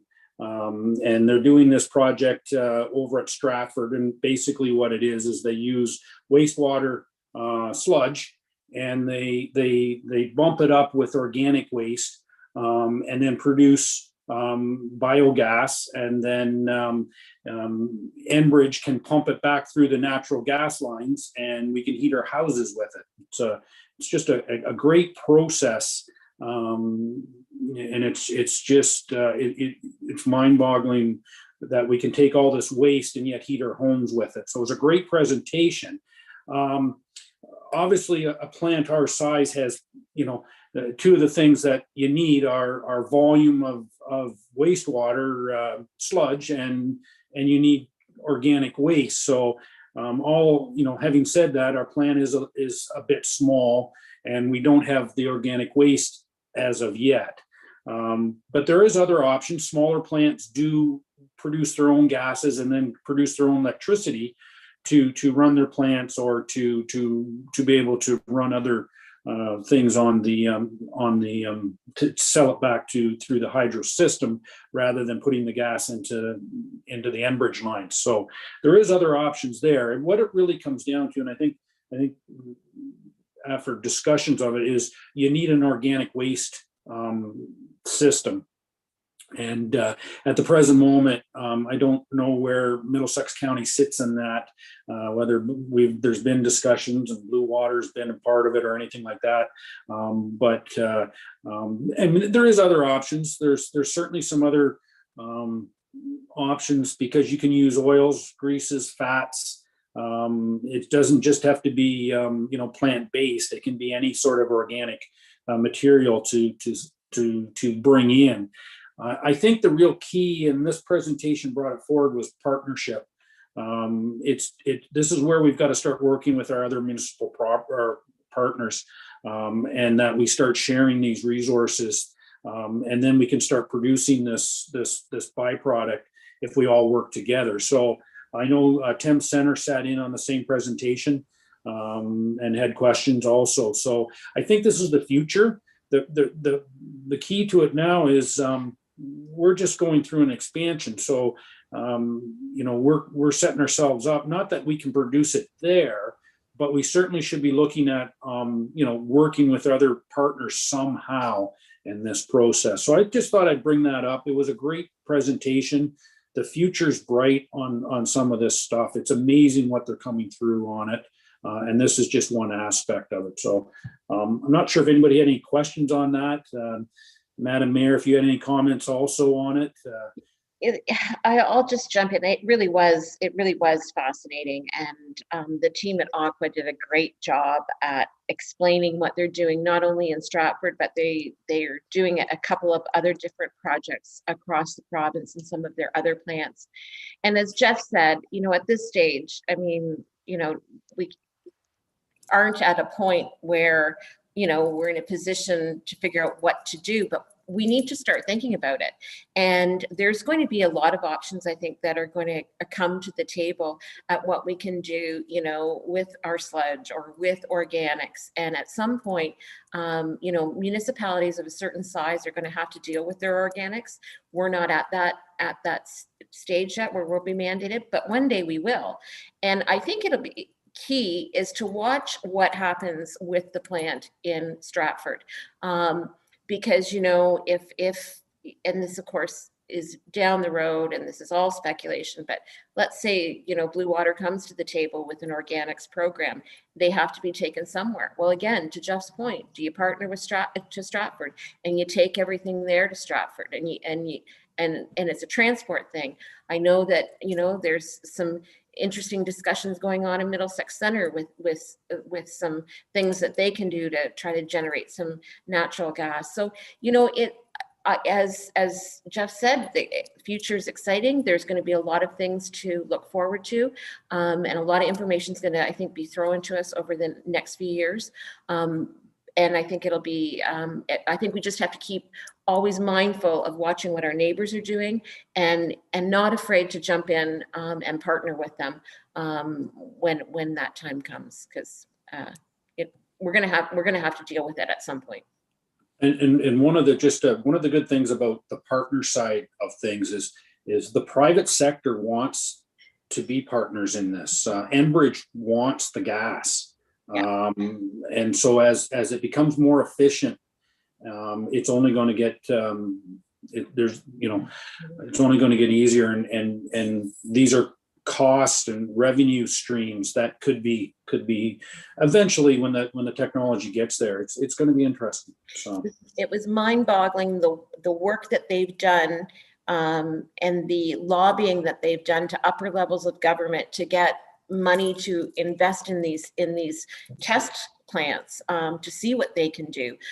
You do have levels of government that are interested in innovative programs, and to have the private sector as a partner running with that and doing all that hard work. I mean, that's key. That's key. Yeah. So, anyways, I'll continue on. I'll get into the kind of into the more day-to-day stuff. But that was a very interesting. That was one of the interesting aspects of things. So jump right in. MTO obviously in on Saintsbury.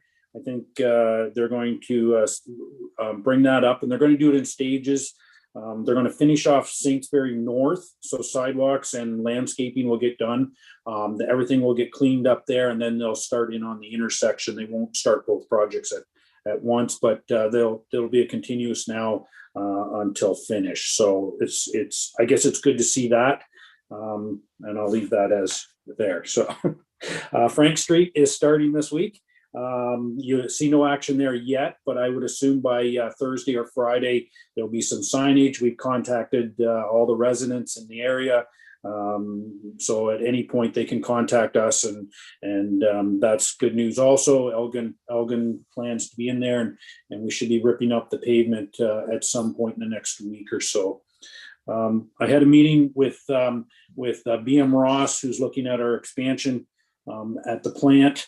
And we reviewed some of the stuff on Chestnut, the pumping station in Chestnut, and there was a bit of concern on some of the items that we don't coordinate it with, that we're not coordinating it with the expansion, because there were some items in Chestnut that were designed and didn't take into effect our growth that we've had in the last 2-3 years and could have in the next 2, 3, 4 years. So really, to be honest, there was a recommendation to cut back on Chestnut this year and to sit. It's working fine. It will need to be, there will need to be some upgrades at some point, but we need to coordinate that with the design of the Lucan plant. So even though we talked about quite a bit of work on Chestnut, we've scaled that back quite a bit, and I'll bring more information forward to council as that moves forward. But I think that made a lot of sense instead of doing all these projects and not coordinating things. So I just want to give council an update on that because it's in the budget. The master servicing plan, we did have a meeting. It's going to still working forward. It looks like April 22nd. We're going to have kind of a working meeting and actually get the meat and potatoes of the report, kind of draft version, so we can make sure that council gets it shortly after that. So I haven't seen anything in written form, or we've just been discussing the process and where everybody is. So April 22nd sounds like a firm date on basically the coming through. So I'll have more information on when it's coming to council, but it'll be short time after that date. So that's good news. We have an expansion meeting tomorrow, 1:00. So it's basically just an update. We'll talk a little bit about trains, the definition of a train and that sort of thing. And we'll just have an update on where the where everything sits there. It's kind of the first one, so it won't be extremely exciting. It'll probably be more of a formal update rather than the meat and potato ones that will follow in the summertime. So and thank you to council for we're having a special council meeting, as Tina referred to, on the Blake drain. Just to give council an update on the Blake drain, the report did come through. We have to we'll bring it through to council on that date. Just to let council know, it is over $1 million. It's an over $1 million agricultural drain. So it's an improvement to an existing one. So it's a big project. So it just came through the report. So the other thing I wanted to bring up was the traffic speed signs. I did get a quote on the signs, and the quote I got for 2 units I got back at $6,800. So they came in less than what I originally was kicking around. I have contacted Alex about half of that would be a $3,400 donation. So I would, if Alex would like to come forward, I know council in the previous had said they are okay with one, and a second one would be a donation-based unit. So I would, I'm not sure if council has any more comments on that, or Alex is working on the donation side of things. I have been contacted by residents in Granton, at least 2 that say they would like to donate. And I know Alex is working towards that, which I think is a great idea.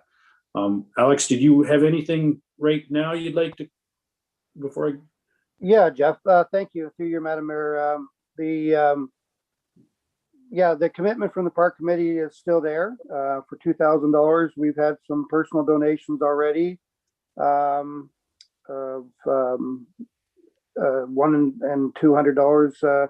And there's some, I've had people, I posted it up saying, hey, we're looking for donations, and there has been some response to that. So it's going to take a few weeks to kind of gather that together, but I feel very confident that we're going to be able to meet 3,400 no problem.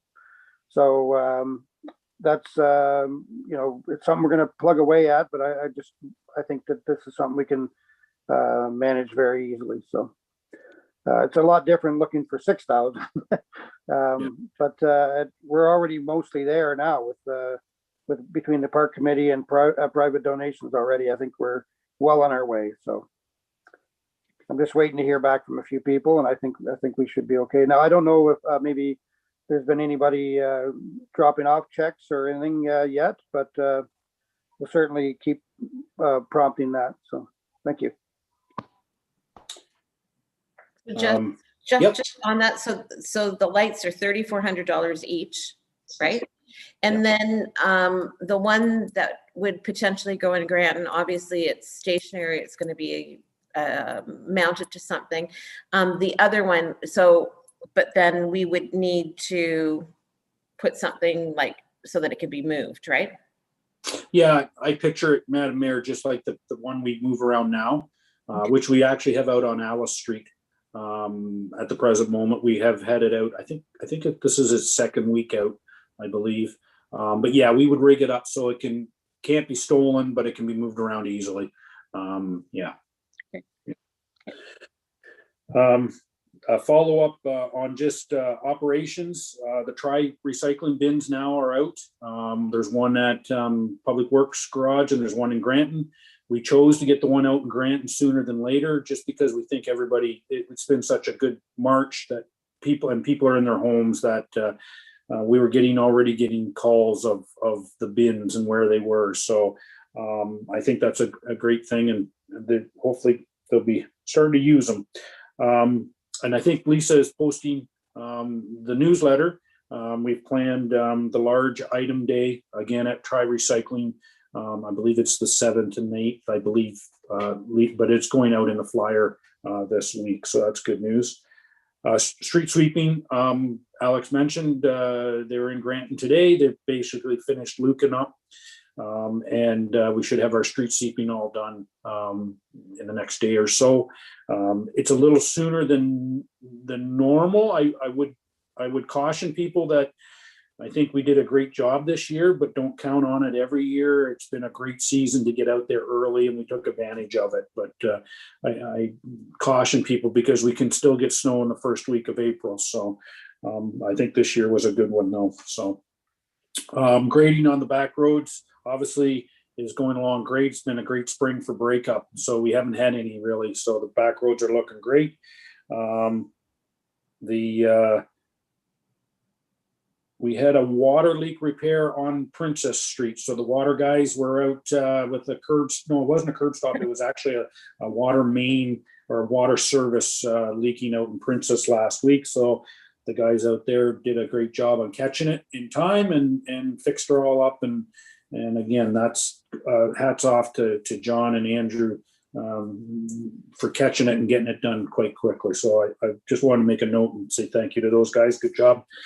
And I think that's it. That's all I have, Madam Mayor. I'll open it to questions now. Okay, thank you for that, Jeff. Well, it's spring, and so there's always work to be done. So you have certainly shown that. So now, any questions for Jeff on anything? Deputy Mayor. Couple things. Is there a sketch, Jeff, of the completion of Sainsbury, how far the sidewalks are going on each side of Sainsbury turning lanes? Is there a sketch we can get or no? Or I don't want to drag verbally through this right now with me, but. Yeah, Madam, through the Mayor, there is a engineering sketch that's designed for this project.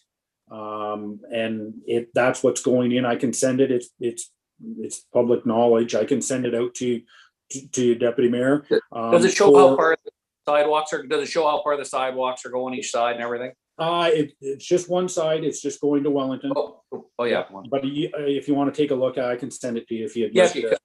Yeah, that's not an issue. The sidewalks are designed to continue further along, but until we get a little further along in the extension of Sainsbury, we can talk about that'll be something I'll bring forward, and we'll talk about the next step in the process of Sainsbury. But are they so currently then? Just if you could just because I get asked a bit on it, just the steps going forward here. Are they tearing up the pavement again or no? The road.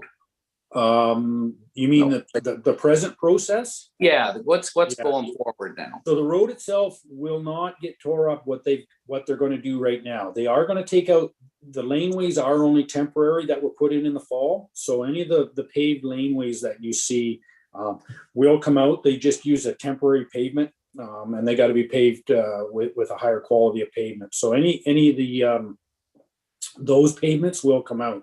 On a side note, we are looking at a couple of things, and this has nothing to do with their project, but this has a project to do with Sainsbury further out.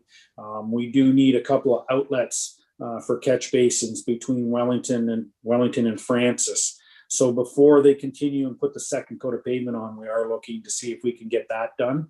But that has nothing to do with the current project. Okay, and then the sidewalks are coming up to Francis or wherever they're going to be done this fall or this spring, or up to Wellington. Wellington, and then okay, gotcha. No, very good. And then the other question was the speed signs. Is that for speed awareness, or do we use the data and communicate it? When do you decide to communicate with police or not?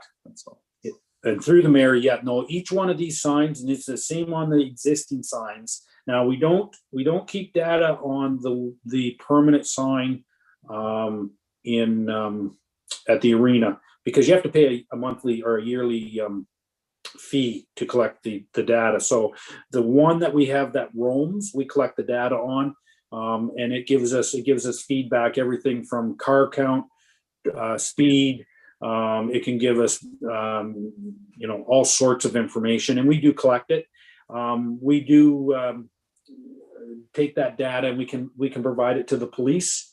We did it over on the Roman line when we were tracking, and there was we can actually narrow it down to a time of day when there's a certain car going or truck going to work, and they want to speed. So it's interesting that we can narrow it down to half an hour that there's someone doing 120 down a road on a constant day. So the police are very interested in that information.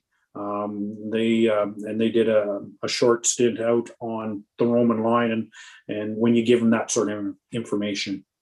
Gotcha. Good. Thank you. Yeah. Any other questions for Jeff? Okay, thanks very much, Jeff. That was good. Parks and Rec, Paul. Thank you, through you, Madam Mayor. As of last week's agenda meeting, I had hoped to be giving you all an update on what we can and couldn't do in the red phase. As you all know, we're at a stay-at-home order now. Sorry, not stay-at-home order, a shutdown order. And currently we can't offer activities at the community center. So our staff has moved all their focus outdoors currently.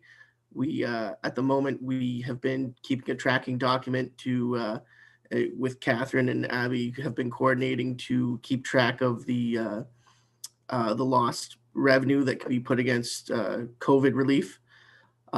Currently at this moment, I wouldn't be recommending removing our ice surface. I know some neighboring communities had done that, but we've already received some additional booking hours in hopes that we're coming back in May, as residents were very happy to have that availability, and we're just actually starting up our public skates. So hopefully we're going to get back to that soon, and we can offer that back to our residents. It was very well applied to, and they're already trying to make up time for what we're losing this month. So I don't think it would be in our best interest to remove our ice surface at this point. As well, we have put out the request for proposals for the 2 playground replacements today. We were hoping to do kind of a youth interaction with the selection process in Granton with the Little Sprouts, as well as trying to come up with something at Lucan. We just may have to rethink how we're going to do that. I still want them to be involved in it. I think it's good for the kids. They kind of see the process and, makes it feel like it's theirs, and they can take better care of it and enjoy it that much more. So we just have to kind of look at that a little bit. That closes on the 30th, both of those. And then as well, we've pushed back some of our summer hiring due to the shutdown. The pool, we have only received 4 applications. One has already gone to get another job as there was more stability. I'm sure this is not uncommon with a lot of areas with pools right now. With the uncertainty of being able to have a pool season, they don't want to dedicate their only summer opportunity to that position. We are going to, at the time being, repost the position to see if we get any more applications, as well as we've reached out to surrounding municipalities to see if any unsuccessful applicants to their pools potentially would be interested in applying to ours. That process they're still going through right now, so we may be a few weeks behind getting those hires, but we're still hopeful that we'll have a pool season in Lucan Biddulph. Currently right now, we couldn't even offer swimming lessons, so it wouldn't be possible, but we're very hopeful that we'll have something. And that's it, Paul? That's it for tonight. Thank you. Okay. Questions for Paul? Okay, moving on. Economic development. Lisa. Hi. Not too many other updates. Like I said, we have the newsletter going out, which talks about some of the stuff that's happening in the community. Also note that the Scouts Guides will be having their e-waste day at Market Street Park on April, let me see, it's the Saturday, the 17th. So we kind of discussed whether or not maybe that was the right thing if they were going to keep doing it considering the shutdown, and they felt comfortable that they could ensure the proper protocols are going to be followed. So oops. Okay, is that it? Yeah. Questions for Lisa? Okay, councillors' comments. Councillor Masterakis. Thank you, Madam Mayor. Through you, there was actually 2 items that came from Alan Good, had called me from the previous meeting from the banner, and 2 questions came from him. One was the motion I put forward regarding updating the CEO's performance assessment. The question was, my understanding, there is not a specific policy currently in regards to CEO performance assessment. So can we, that's been passed by council. Can we clarify that? There has, yeah, Ron, there is not a specific performance review policy to a specific position, specifically the CAO. Right. So if there's, so then this is my question. So we had back in November, Mr. Raymer said in an email to all of council, we are going to be doing his performance assessment in a different manner this year.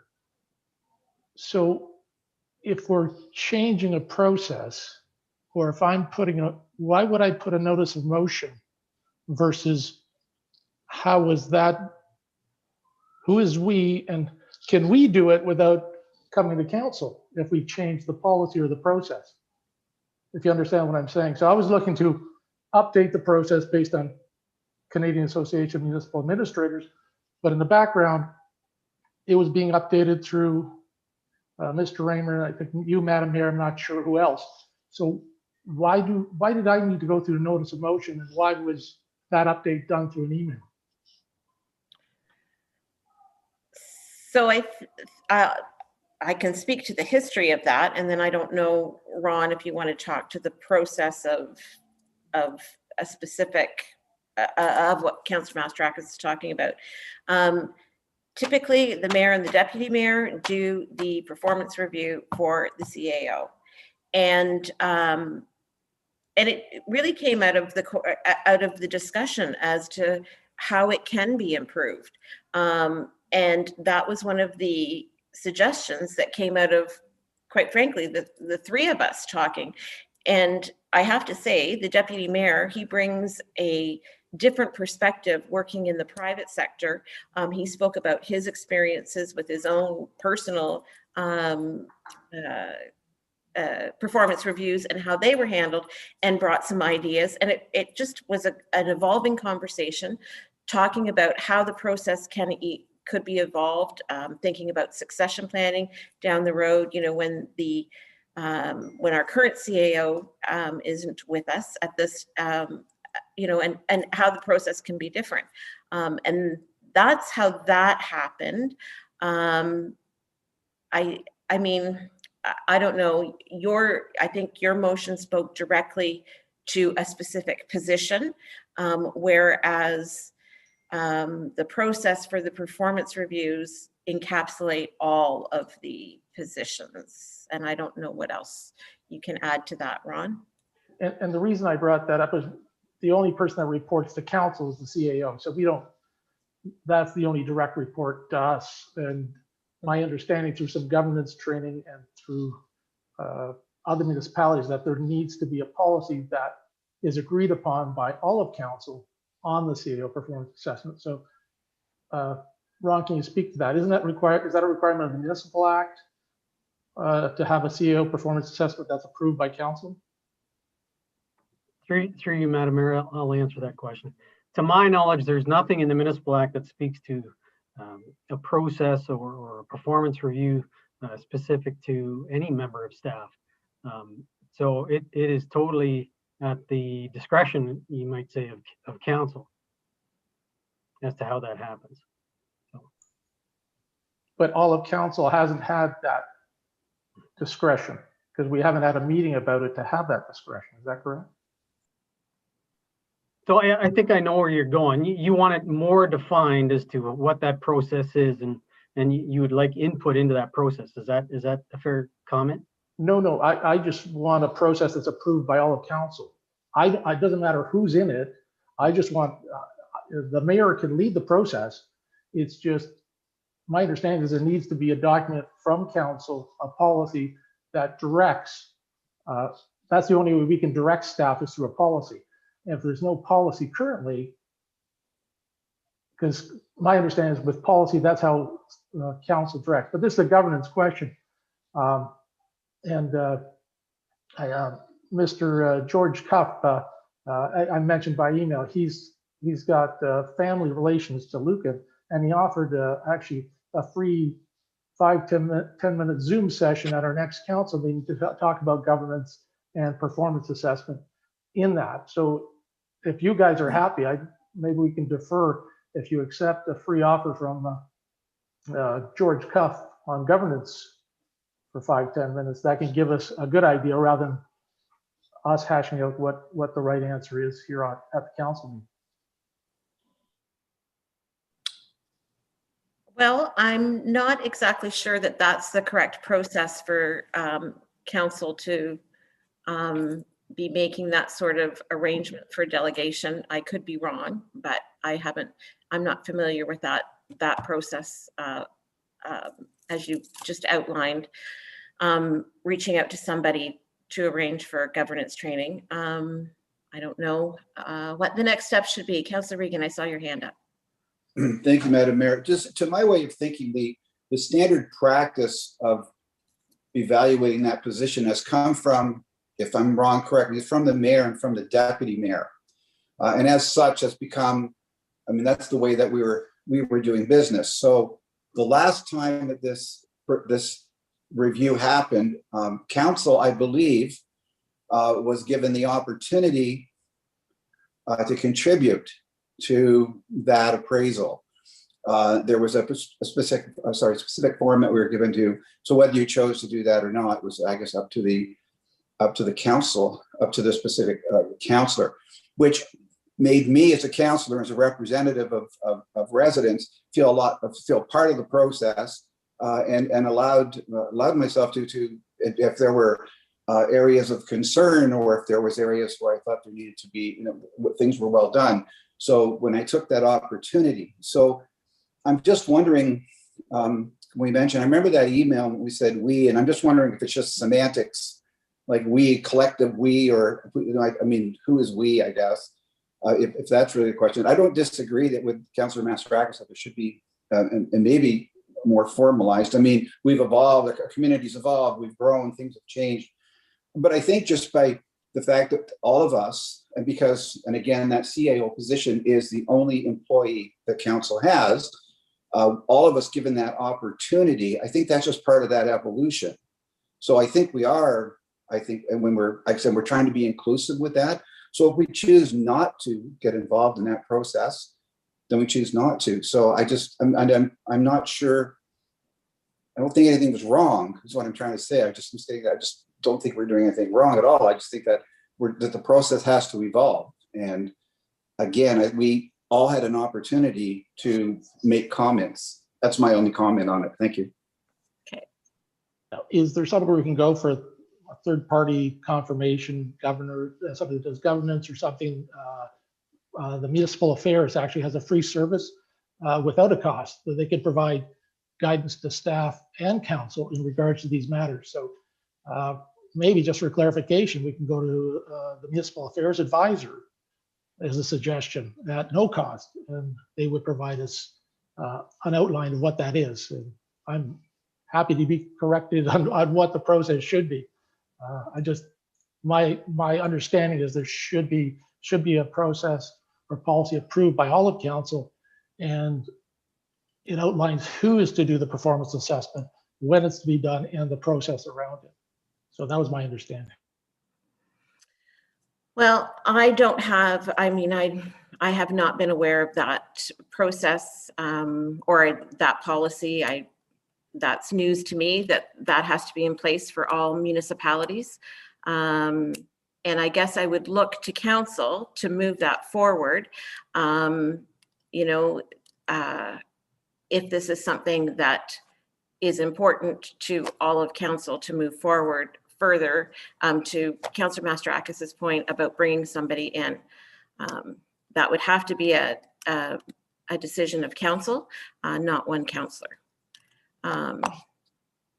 So, Deputy Mayor Manders.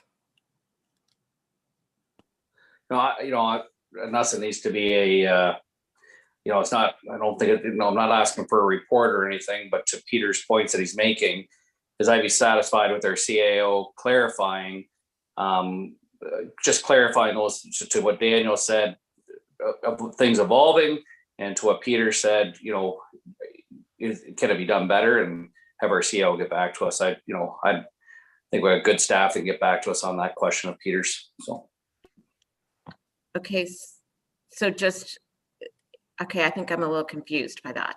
To the point where Ron, not the CAO, or staff, so they essentially pick up the phone and find out if there's a different process we should be. Yeah, exactly. Just our Yep. Again, if we're taking the person out of it, just CAO, a CAO position. Again, just to look into that. Yep. Okay. And there is, Madam Mayor, there is CAMA, the Canadian Association of Municipal Administrators, and the executive director there is happy to chat. I talked to the Ontario Municipal Human Resources Association. They're happy. They've got a database of vetted documents there. So there's lots of free resources, so we don't have to spend any money in looking for different policies. So saving taxpayers money on this as well. Mm-hmm. And again, I'm not opposed to what's been going on.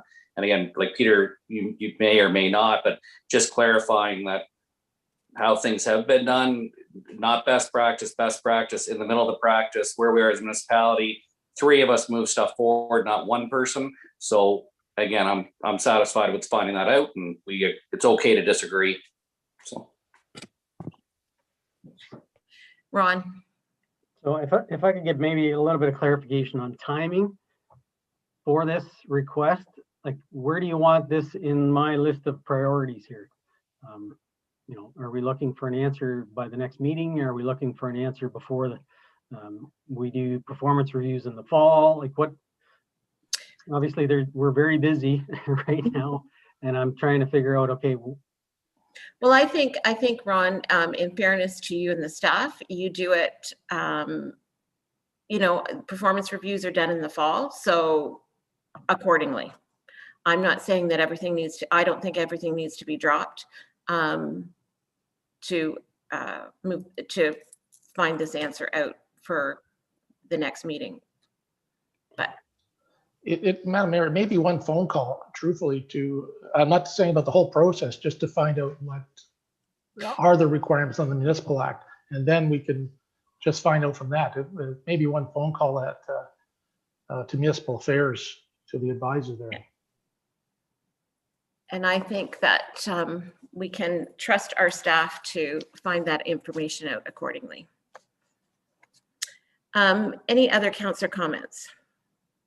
I'll stick with you then, Councillor Master. Yeah, I have 2 more items. Yeah, another question that came up from Alan Good was, because we were talking about policy, he said, okay, what happened to the policy committee as it was dissolved? He says, what happened to the policies that were being worked on in that committee?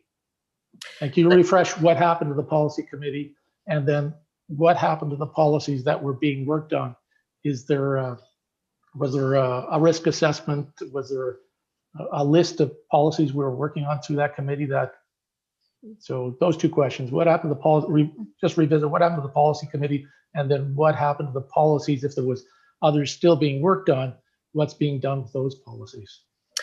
Well, I think the direction was given that staff was going to work away at those, you know, chip away at them as it fell within their schedule. Is that not correct, Ron? That is correct.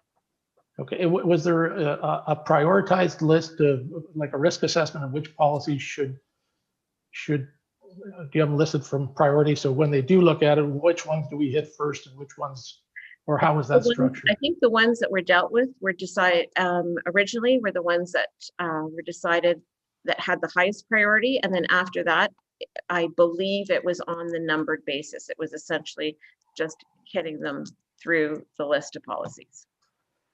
And is there something we can get back to council on where we are and how many are left in that list of policies? Is that something that we can? Sorry, Madam Mayor. Tina and I can work on that. Okay, thank you, Ron. Last question was when we were talking about Old Clover Village, the apartment building. So I had a resident question. One of the key questions was around emergency services, fire department, the ability to service the needs of apartment buildings, the growth of Lucan. And then recently, and there was from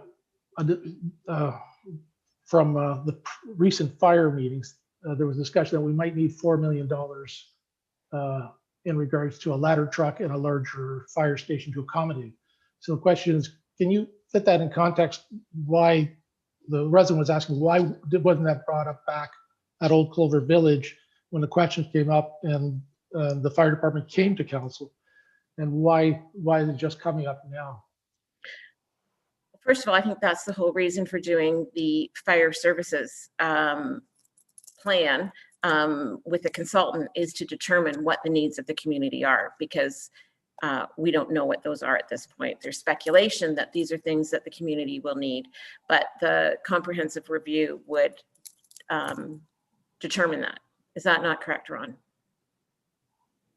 That's correct. The fire services master plan will determine what's required.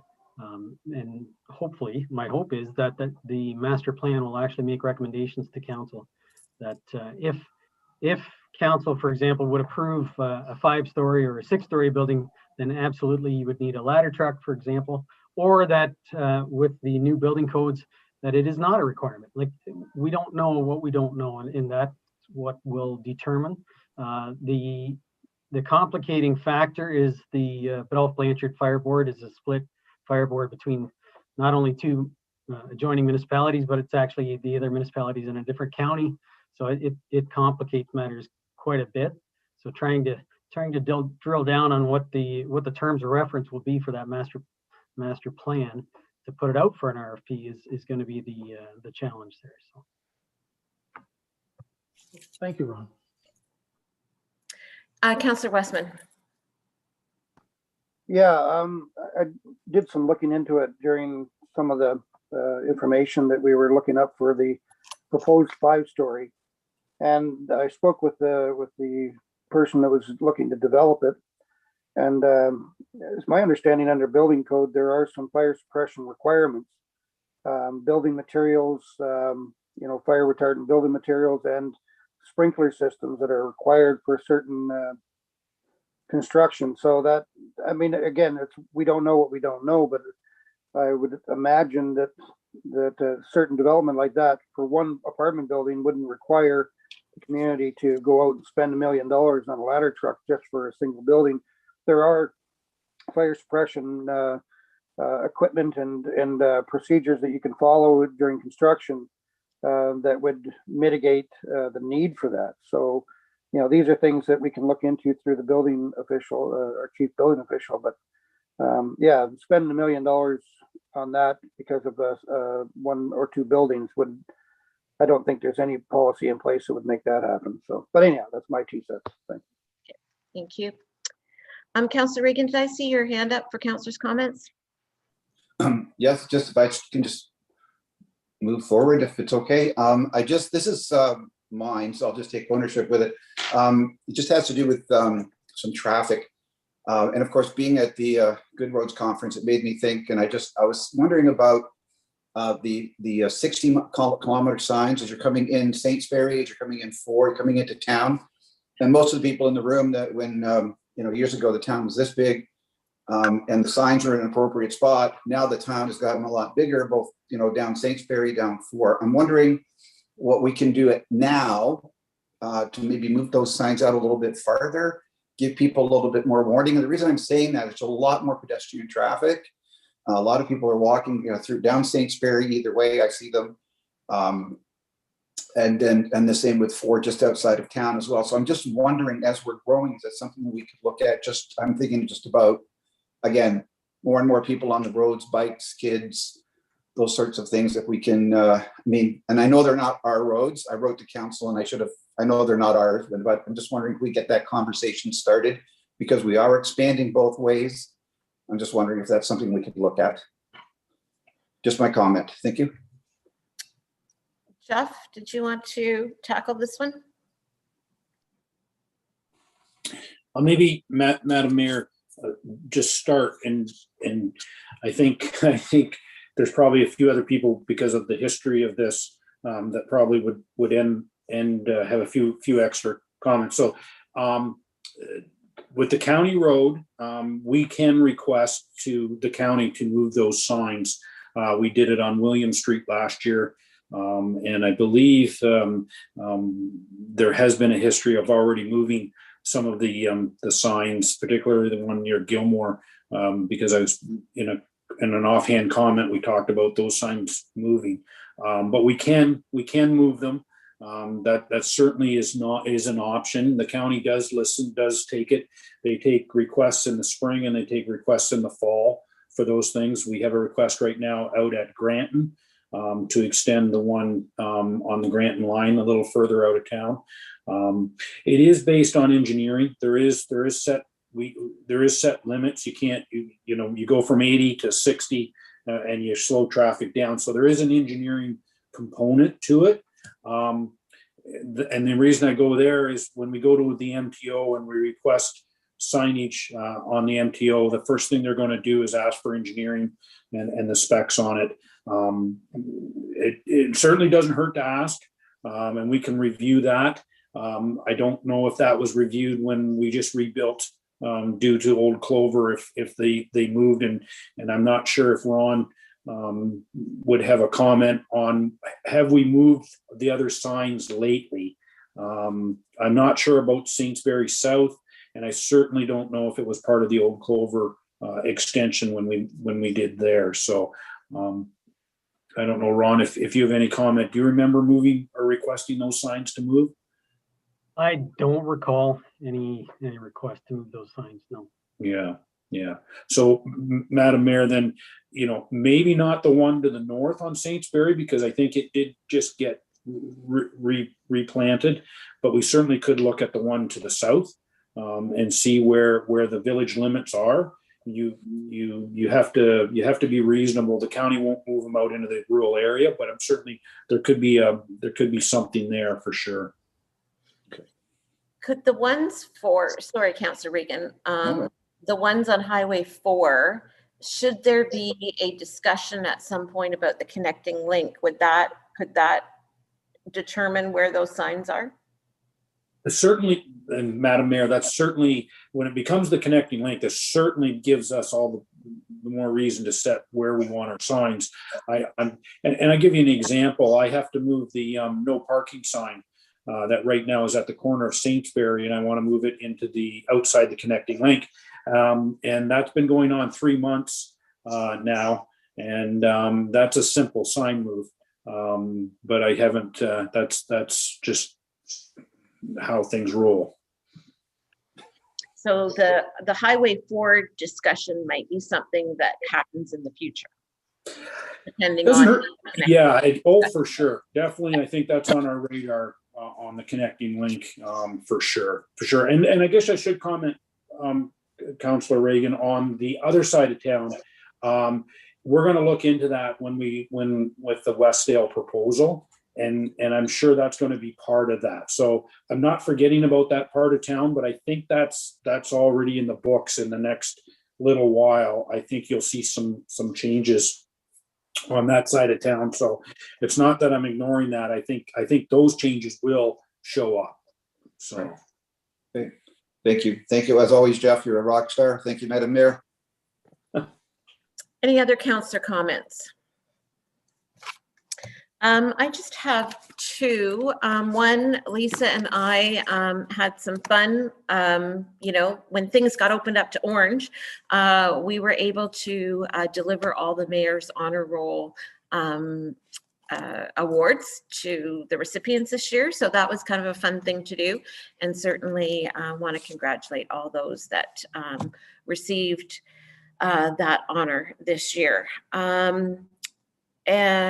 The other thing was, I know that Councillor Westman is very familiar with this, with the fundraising efforts going on at Craigwell Gardens. And former MP Bev Shipley is the honorary chair of the building committee.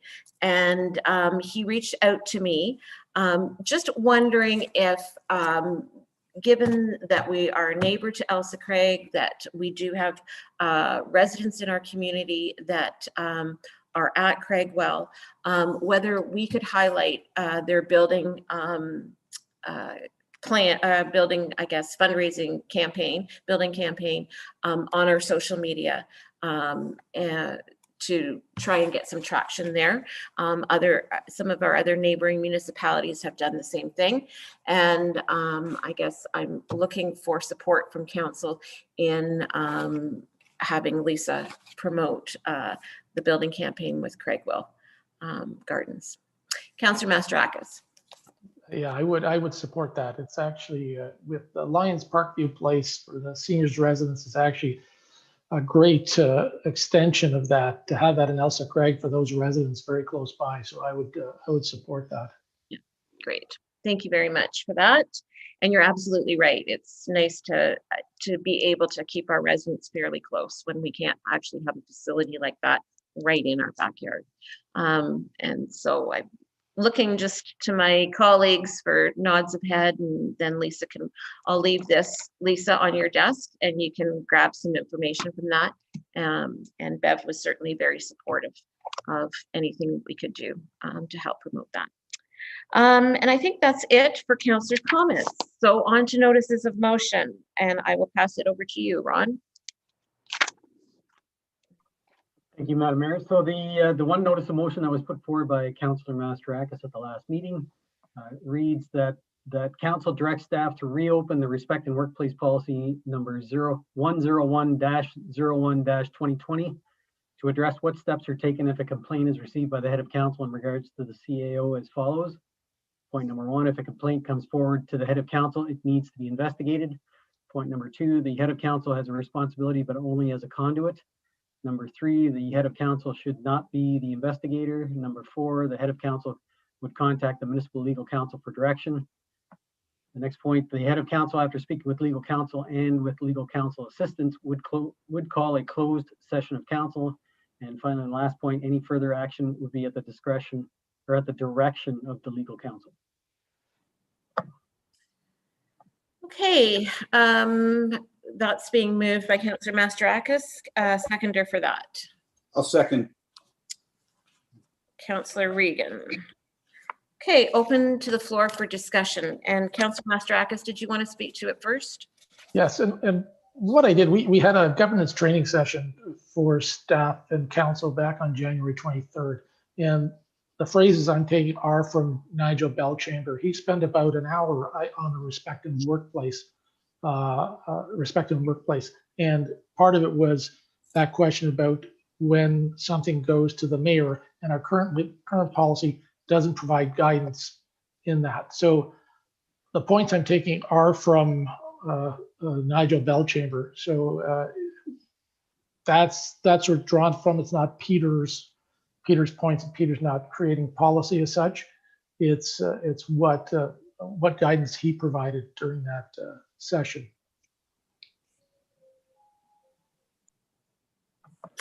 Okay, any further discussion? Councillor Regan. Thanks. Thank you, Madam Mayor. So I did have a conversation with Councillor Mastarakis. So I was looking for clarification and sort of with the wording with this. And so stop me if I'm out of line, but I'm concerned about just to me, and it shouldn't be a surprise, concerned about how it kind of circumvents the mayor, just the way it's worded. So I don't recall that wording, but I won't dispute that. But it just seems like it circumvents the mayor and it circumvents council, because it seems like we're taking direction from a lawyer. And I'm wondering if maybe it's just for me for the wording. So I guess my first concern, I think these are just more questions and comments if I can, but my first concern is if a complaint's received, it's got to be staff driven. I think that's important to remember. And I just want clarification on that because it's workplace. So it has to be staff driven. So if it's somebody on staff that works for the township. I'm not sure how the word conduit is being used. And as we go through the points, and I'm just concerned about how it's to me, what this looks like is that if there's a complaint that is registered, it goes to the head of council and then immediately goes to a lawyer. And I'm wondering if I'm thinking it should go to the head of council, then it should be discussed with council in camera, I guess. And if I'm wrong, stop me, but in camera, and then we decide what the next steps are. That's my concern, just with that sort of wording, unless I'm misinterpreting. So I guess I'm just looking for some clarification. But we are asking, what the motion is asking for is that staff, and if, again, correct me if I'm wrong, is staff look at this and rewrite a policy or take the current policy and add this? Is that what we're asking? Again, it doesn't matter who answers. I just want to know. I think, so there already is a respect in workplace policy. And Agreed. I think with this motion, the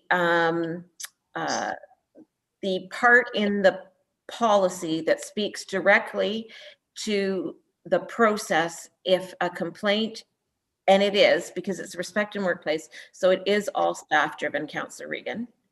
But the part that speaks to how to deal with a complaint against the CAO position, and Councillor Masterakis is just looking for that process to be further clarified or more clear, I think, in the steps. Would that be accurate? Right, it's just adding that guidance. Again, to your point, Daniel, Nigel Belchamber would be the best guy to do this, and maybe the option is to go back to Nigel, and he brought it up at the session, and maybe he's the one that comes back to staff. So obviously the policy should come from staff. So maybe best if it went back with staff in discussion with Nigel, and then it can be brought back to council as an option that way through Nigel.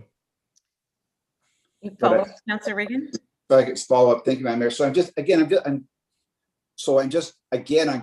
one of the, like I said, it has to be staff driven, because, you know, complaint from the public on anybody and complaint from staff is two completely different things. So I want to make sure that's clear. But again, I'm just not clear. It's, again, and if I'm wrong, tell me, but it seems to me that following this guideline from Nigel Belchamber it circumvents council. Like, that's like, it sort of bypasses, and I'm not sure, I don't know if I agree with that or not, unless I'm reading it wrong. So, I mean, if somebody can clarify that for me, that was a big concern for me. I think only Nigel can. I think only Nigel can do that. Well, I think the way that this is written, the direction is the complaint is made, it goes to the mayor calls the lawyer. That's what happens. I've got a couple thoughts, but I don't know if maybe if anybody else has any comments to make at this point. If not, I've looked at this. I've looked at what Councillor Masterakis is recommended.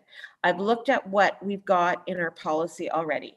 So it is clear in my mind, Councillor Regan, that it is employee driven. As it's written now in our harassment or our respect in workplace policy, it says employees shall report a workplace harassment incident, and then it goes on. So it is very clear that it's an employee. Right now, this specific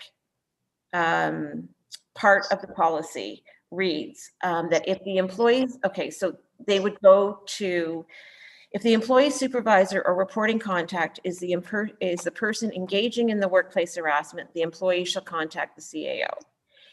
Right now it reads, if the complaint is regarding the CAO, it should be submitted to the mayor, or designate.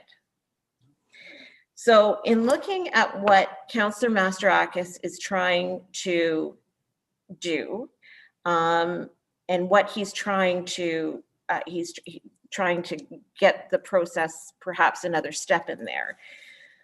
I played around with it, and what I've come up with is if the complaint is regarding the CAO, it should be submitted to the mayor or designate and forwarded to council for appropriate direction and action.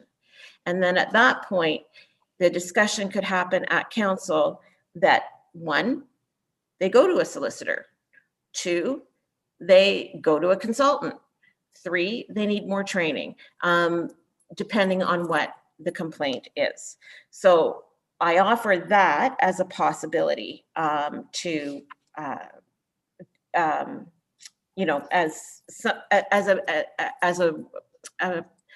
a possibility for wording to update the policy.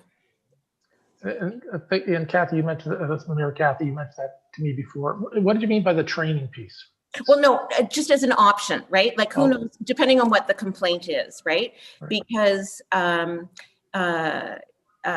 we don't, I mean, you can't make a statement for every possible complaint coming out there. So No. depending on what the complaint is, may direct how council decides to move forward, whether it is legal action, whether it is with a consultant, whether there is training, you know, that's what I was getting at. Sorry, I didn't.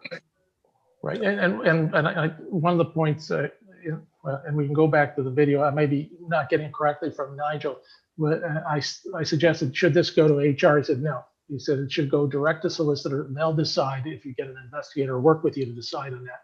Part of it is, as he also said, we weren't elected as subject matter experts on this. So for us to try to create policy, not knowing what effect your policy may have on, you know, confidentiality, independent review. So would somebody feel if a complaint went to the mayor and then went to council, would that be sufficiently independent from the organization to give them a safe voice where they can speak up in an organization? And that's the key. Is, you know, the Me Too movement, as we all seen, and providing that safe spot. And that's my biggest concern, because really, when we look at policy, safe place and the ability for somebody to speak up without fear is important in the organization. Well, certainly, I think we've gone through the process of updating the policies. We did that with Cindy McNair. Dave Woodward has looked at them, and they have vetted those to ensure that we are creating a safe workspace, or workplace, excuse me. Right. And so that vetting has already been done. You were involved in that. You passed the policy back when we did that. So you were part of that process. Is it just going that extra step to say, okay, the mayor on their own can't decide what the next step is, so Right. bring council in to make that decision? That's that's that other levels. Yes, I'm fine with the first part. I am concerned if it's true that our friend Cindy McNair did not know what workplace restoration was, because that's part of the ABCs of respect in workplace. And I brought that to your attention, Ron's. And I also checked with outside sources, and they said, if you don't know what workplace restoration is, you shouldn't be a consultant on respect in workplace, truthfully. So if that happened, then that's an issue. But aside from that point on, when it goes to the mayor, we need to ensure that the next steps for staff are independent and safe process. It's great before that. This is the only point I'm touching. I'm happy we passed it. It's good. This is the next stage.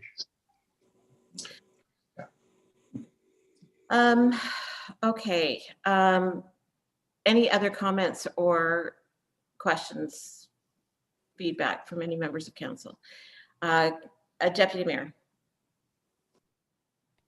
We haven't done too many notice of motion, so I don't really know the process here. So I mean, as Peter's notice of motion reads, if I just don't like, I mean, that I can just go to a vote and you can see, I'm certainly okay with it. I'd still like council to go to the mayor, and what the mayor stated, goes to the mayor, council would convene, and then the next steps would go forward. I'm fine with that if Peter's willing to accept that. If he's not, which is, it's his notice of motion, so I don't really know how this works. So I think the mayor will, I think you as chair just call for a vote, I guess. I don't know. I don't know if you can alter his notice of motion like you're suggesting, if you have the power, if I even have the power, or anyone else have the power to do that. It's his notice of motion.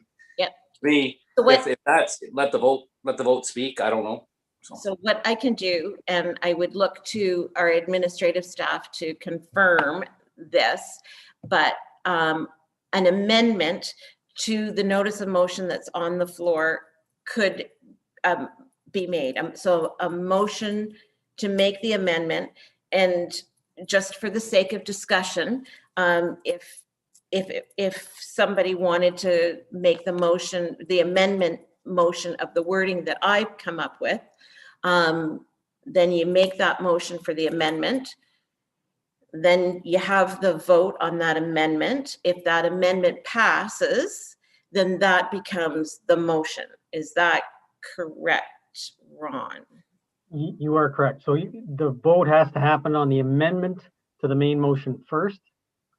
If that amendment passes, then that effectively changes the original motion, and then the vote happens on the original motion as amended.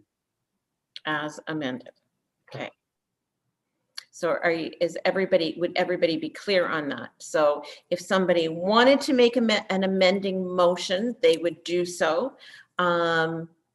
If not, then the motion, there is the motion on the floor. And I guess I would say, I don't know, if I wanted to make the motion to make the change, I would have to step down, correct? So if that is the case, then I would step down to make that amending motion. So then how does that work? Because then the deputy mayor would have to become the chair. Correct. Okay. So I'm going to step down.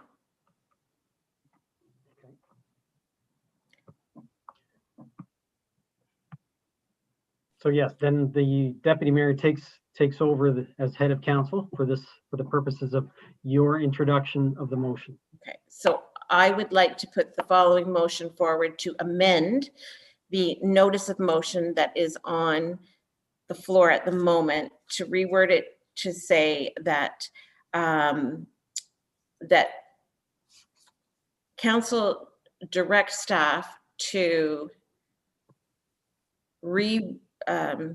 amend the Respect in Workplace Policy number 101-01-2020 to address steps taken if a complaint is received by the head of council with regard to the CAO as follows. If the complaint is regarding the CAO, it should be submitted to the mayor or designate and forwarded to council for appropriate direction and action. And I will move that.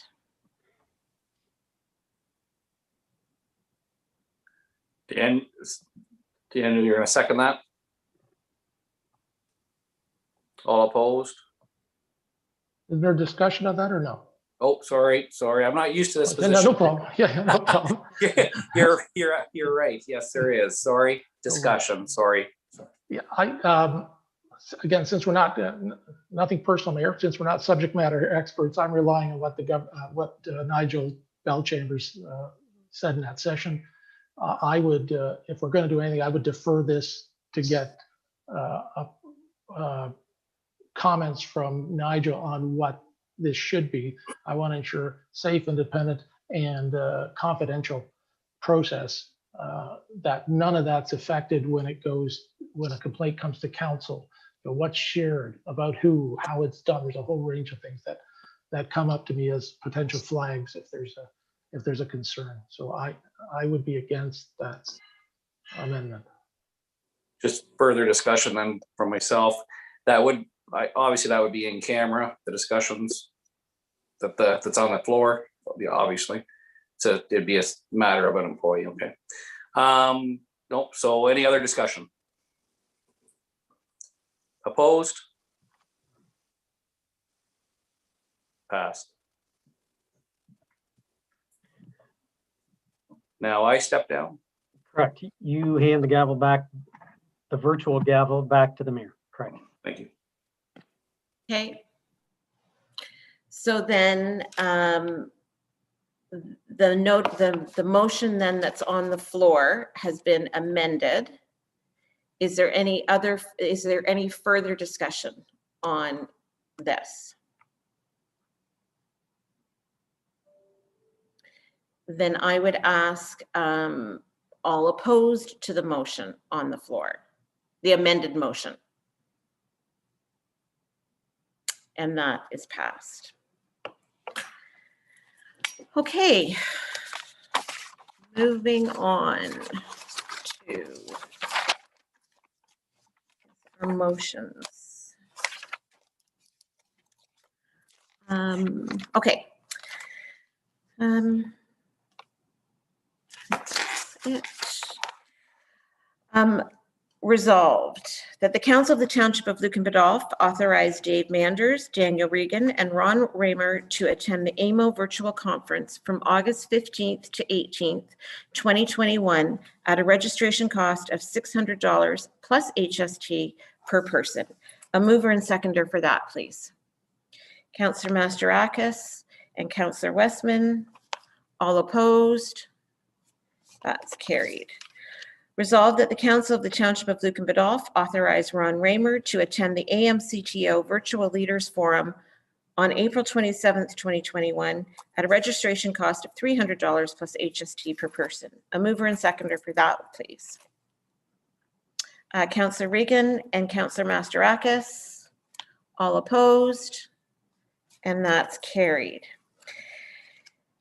So resolved that if no one cares to speak to these bylaws on their first, second, and third reading, that they be considered to have been read a first time and passed, read a second time and passed, read a third time and passed, and that they be numbered 22-2021, the committee appointment bylaw as amended, and 23-2021, the confirming bylaw.